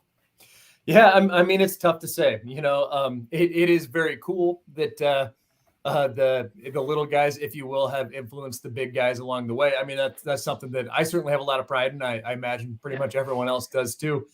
But it's tough to say how it's going to impact it long term. Obviously, in other categories, the bigs have the shelf space completely locked down, and it's really hard to break through. And in the American Single Malt category, that's not necessarily the case yet, partly because there's not many American Single Malt category shelf space setups yet. But it's tough to say how it's going to impact it long term. I think at this point, though, there's so many single malt producers outside of the bigs that it's going to be tough for them to just walk in and dominate it. At the end of the day, the person with the deepest pockets has the best chance of winning. So they've got that going for them. But I think that this category that was really started by a lot of the new age distilleries, a lot of the smaller ones, that definitely gives us an advantage too. So it's really hard to say, but I am proud that we are influencing them in a way. I sure hope that they treat single malt better than they did the malt whiskey category, because I don't know if you guys have tried that Woodford Reserve malt whiskey, but Jesus Christ, it's like a Tyrannosaurus. It had legs under it and no fucking arms, and it fell right on its fucking face. I have no comments. I am familiar. I ain't trying to get a job there, so I'm good. I think that there's obviously potential downsides all the way along, but at the same time, honestly, I see it as progress. You haven't really done anything till somebody tries to steal your idea, Right? and so, I think there's that fact in the abstract, but in the particular, there isn't really American Single Malt shelf space to steal yet. And so honestly, Exactly. even getting the skinny end of the stick on that would be better than knowing if there is no stick right now. So, that could be a bonus, honestly, just to have some visibility in the category. Yeah. So, like Murphy said, it's going to be a double-edged sword. There'll be downsides as well, but I see it mostly as fundamentally a positive. Yeah. That something that wasn't even acknowledged as a proper category isn't being pursued by people with money. It validates it, I think, and creates some more possibilities for the future. I agree 100% that, for better or for worse, even if craft is leading it, unfortunately, we're still the tail that's wagging the dog. And what will determine consumer is what the big houses do. And so I think this lends legitimacy to what we're doing. That, I have my own biases. I don't think what they're doing is nearly to the level what we're doing. Right. But it lends that legitimacy. It is that, oh shit, maybe we should be paying attention. That, for better or for worse, Jack Daniel's put out a rye, and that brought attention to the craft rye scene. We didn't think they noticed, but now we know better. And a respectable rye at that. Mm-hmm. Yeah.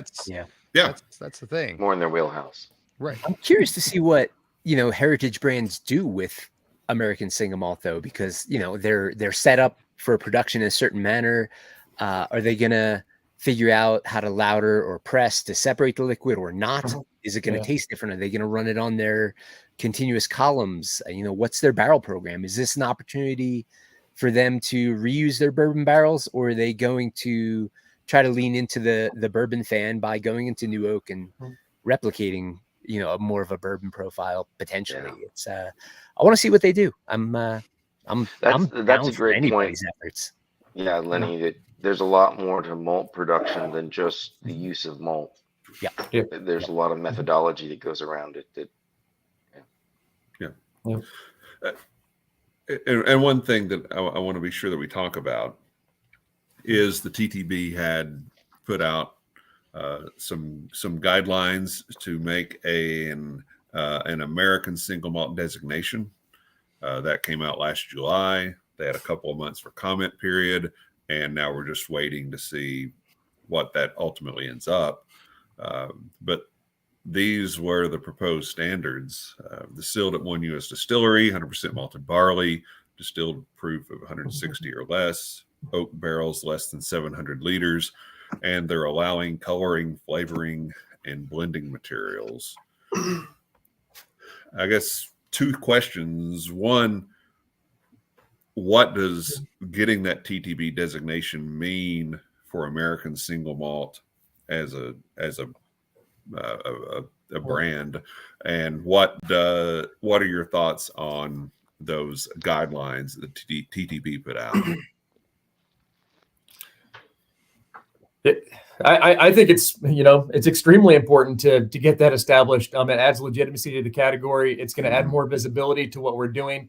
Right now it's a tough ask for us to get retailers to put in American Single Malt whiskey sections if it's not even an official category yet. So to get that done would be an absolute game changer. I think it's really important. And then as far as the proposed language, I think it's great. I think it's just restrictive enough to get everyone on a level playing field, but outside of that, it's like, then do what you want after that. I as a producer, I really enjoy the language. I feel that I can create expressions. They're going to be very different from what everyone else is going to do. And that's not how it works in every category. So personally, I really like the proposed language. And I think that getting it pushed through is extremely important to the future of the category. Mm-hmm. Yeah, I was, when I first read the proposed language, the one thing that I think I had a little hiccup on, but I've gotten over was I was a pretty big advocate of charred new oak. And to me, that felt like what American whiskey should be, in that bourbon is that, rye is that, wheat whiskey is that. But I've kind of come around for a lot of reasons. One, I like the freedom of being able to do more things.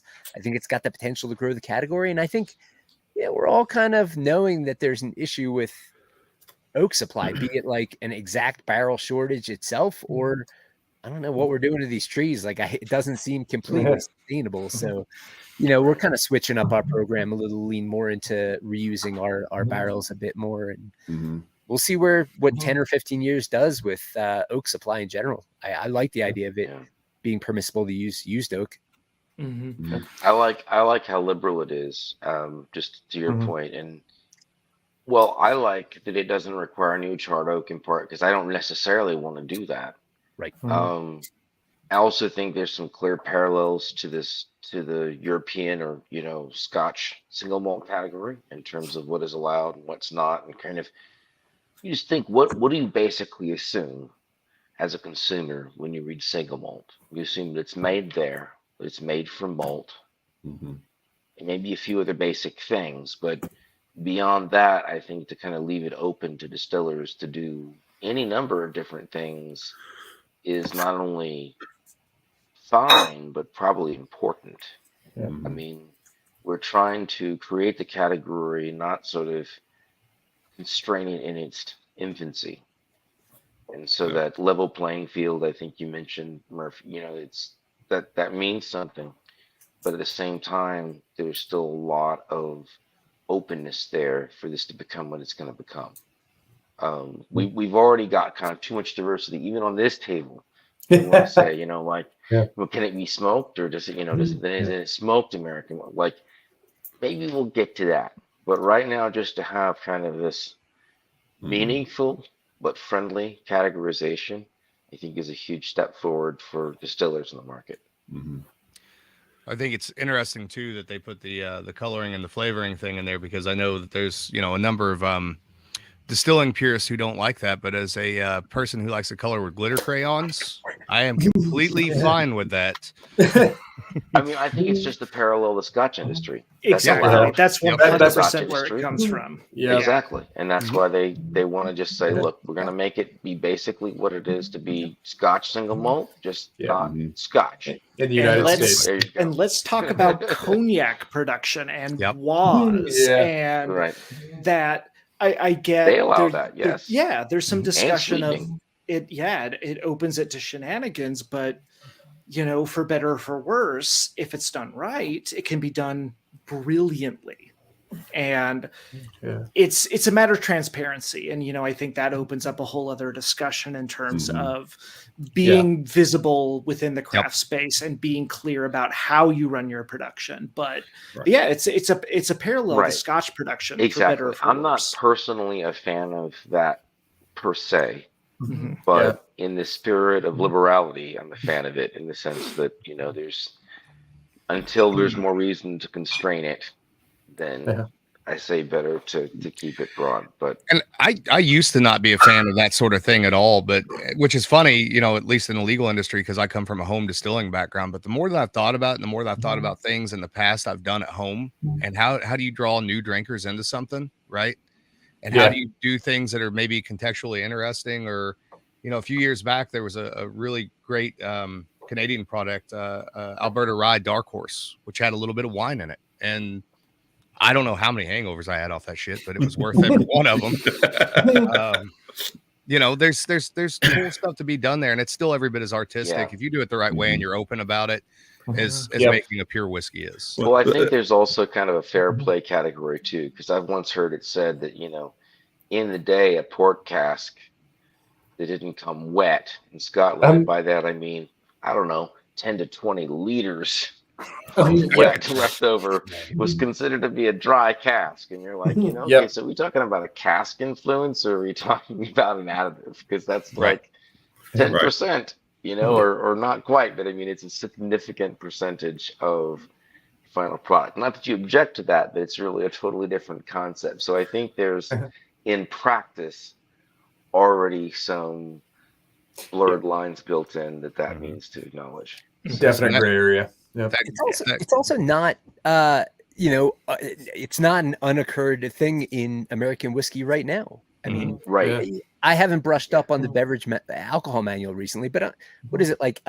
Without a straight designation, all those things kind of apply to an American whiskey or a non-straight. You know, a caramel coloring. I don't know. It doesn't. It's not going to impact flavor much. It might change the color and lend to consistency. It's not something we mess with.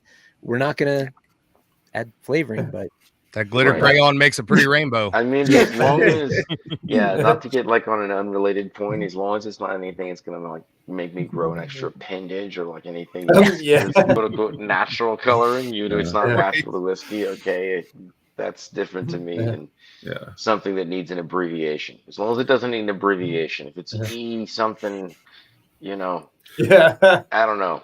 I think that the key there is transparency. Someone mentioned use that word, and as a consumer, that's what I want. I want to know as much about what's in that bottle and how it got there as I can. I wouldn't mind if, you know, it was required to show where something was distilled, aged, and bottled. Yeah, absolutely. I'd be in favor of that as well.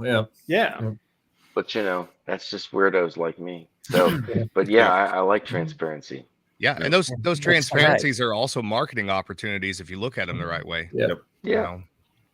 So the first, and I mean, it's first not time even I call, necessarily a problem. It's just like, if you didn't own this car before you're selling it to me, just tell me that. It's cool. Right. Just tell me that. Check the Carfax, right? Whiskey doesn't come with a Carfax. Whiskey facts, so, if it did, it was written in a glitter crayon. Caveat emptor, some sort of derivative coloring added. Okay, so we've been at this right at 2 hours, and I think we've had some fantastic discussion and had a good time, and the tasting that we've experienced has been a great ride. And in America we have bourbon groups. That's just what we have, and I think that what we're going to see is as those bourbon groups age and mature, they're going to be looking for other things to introduce to the members of that group, because there is a lot of times a sameness in bourbon that can get kind of boring. Doesn't mean it's not good, but how much stuff do you need that's trying to taste like Weller? I think it comes with the bourbon category because it's a style, right? Yeah, but what I think is going to help propel this is as the big guys start dabbling in this space. What I'm hopeful of is it will draw more attention to what you guys are doing, and the tastings that you can do with American Single Malt right now are phenomenal. Yeah. And we've experienced that ride tonight in the 2 hours we've been here. There are others that we could have thrown in here as well that would have just made that ride that much wilder. And again, like Mark said, it's out of four ingredients that we're getting that experience, and that just shows the skill and the touch that you all have as distillers to be able to pull that off. It's really, really nice. Yeah. Well done. So as we're kind of wrapping this stuff up, anybody have any final thoughts on the category or anything that we've discussed tonight? Drink it. Buy it, drink it, right? Yeah. Buy it, drink it, share. Yep. Yeah. Yep. Nah, I'm excited to try this stuff. I appreciate you guys sharing it and to get a chance to talk with you about it. So Yeah. It's an absolute thanks for honor. sharing your art. Ton of fun to be with you guys. Yep. Yeah. It is. Very cool. Well, before we sign off, I want to give everybody a chance to tell our audience where they can find you on social media, where they can find your distillery, and most importantly, where they can find your product. So, Murphy, let's start with you. Yeah. So for social medias, Cedar Ridge our handle is usually Cedar Ridge, Iowa. We're available on pretty much any social media platform. I do have my own Instagram. If you want to follow me, Murphy Quint, I've got some fun behind the scenes stuff going on at Cedar Ridge on my page. So check that out. And then where you can find our product, we're distributed all throughout the Midwest, but we're technically available in about 30 different states throughout the country, but focal point is the Midwest. That's where we're relevant, and that's where we're trying to grow. But we do ship through a third party, just like pretty much everyone else. You can check us out at cedarridgewhiskey.com. Mm-hmm. You guys are on Sealbox too, is that correct? Yes, that is correct. Yep. I thought that was right. Mark, how about you guys? So similar. If you're looking for Whiskey Del Bach, we're at Whiskey Del Bach at pretty much every social outlet that there is available. If you decide you want to follow me, which is mostly whiskey and occasionally motorcycles and food, that is Whiskey Icarus without the E. And we are available in 18 different states. Arizona is the majority of where we're available. After that is New York and then California, but visit us at whiskeydelbach.com. We're constantly updating where we're available, and we do a lot of direct-to-consumer where we can. So always looking to expand. So, Lenny, how about you? Yeah. On the social media, we're at Deerhammer. We're also, for like our tasting room and general visitor experience, it's at Deerhammer Tasting Room.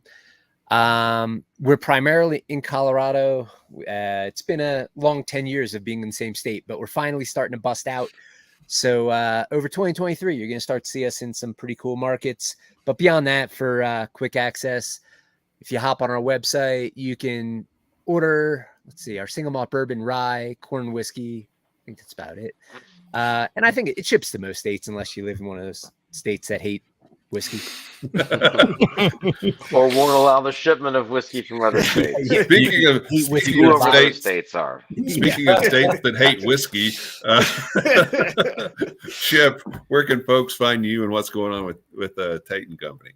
Well, TateDistillery.com is the main website, and our product whiskey is not available because it's not made, but we have glasses and such. But TateCraftCopperworks.com is, you can see a little bit more about the Copperworks, and then either at Tate Distillery or at Chip Tate Whiskey, no E, on Instagram and the like. So that's, and in truth, you're looking at the wonderful work of my wife mostly.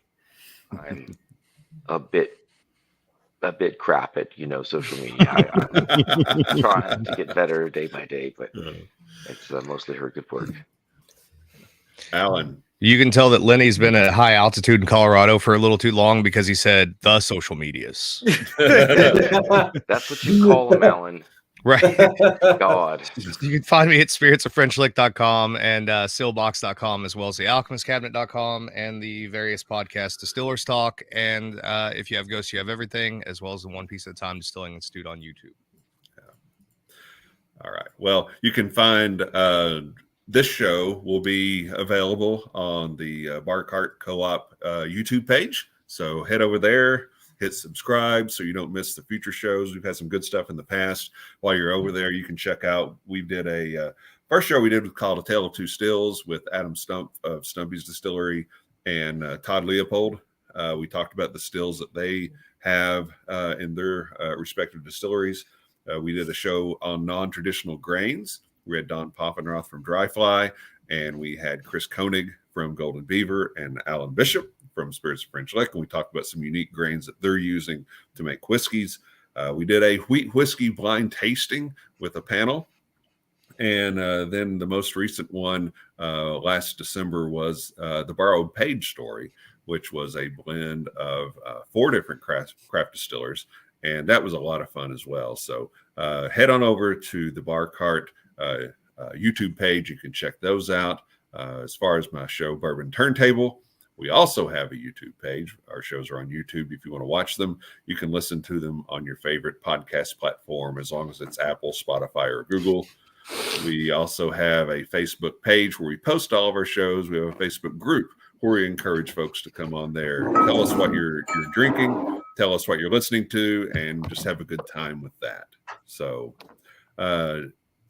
gentlemen, thank you so much. This has been a whole lot of fun. I think you've presented your distilleries extremely well, and the segment of American Single Malt, you have done it great justice, and hopefully we can help expand that along the way too. So thanks, guys.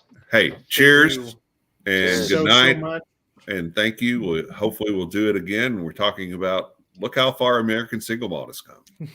Thanks for putting it together, Kevin. Yes. Thank you all very much. Thank you. Thanks, guys. Cheers, guys. Cheers.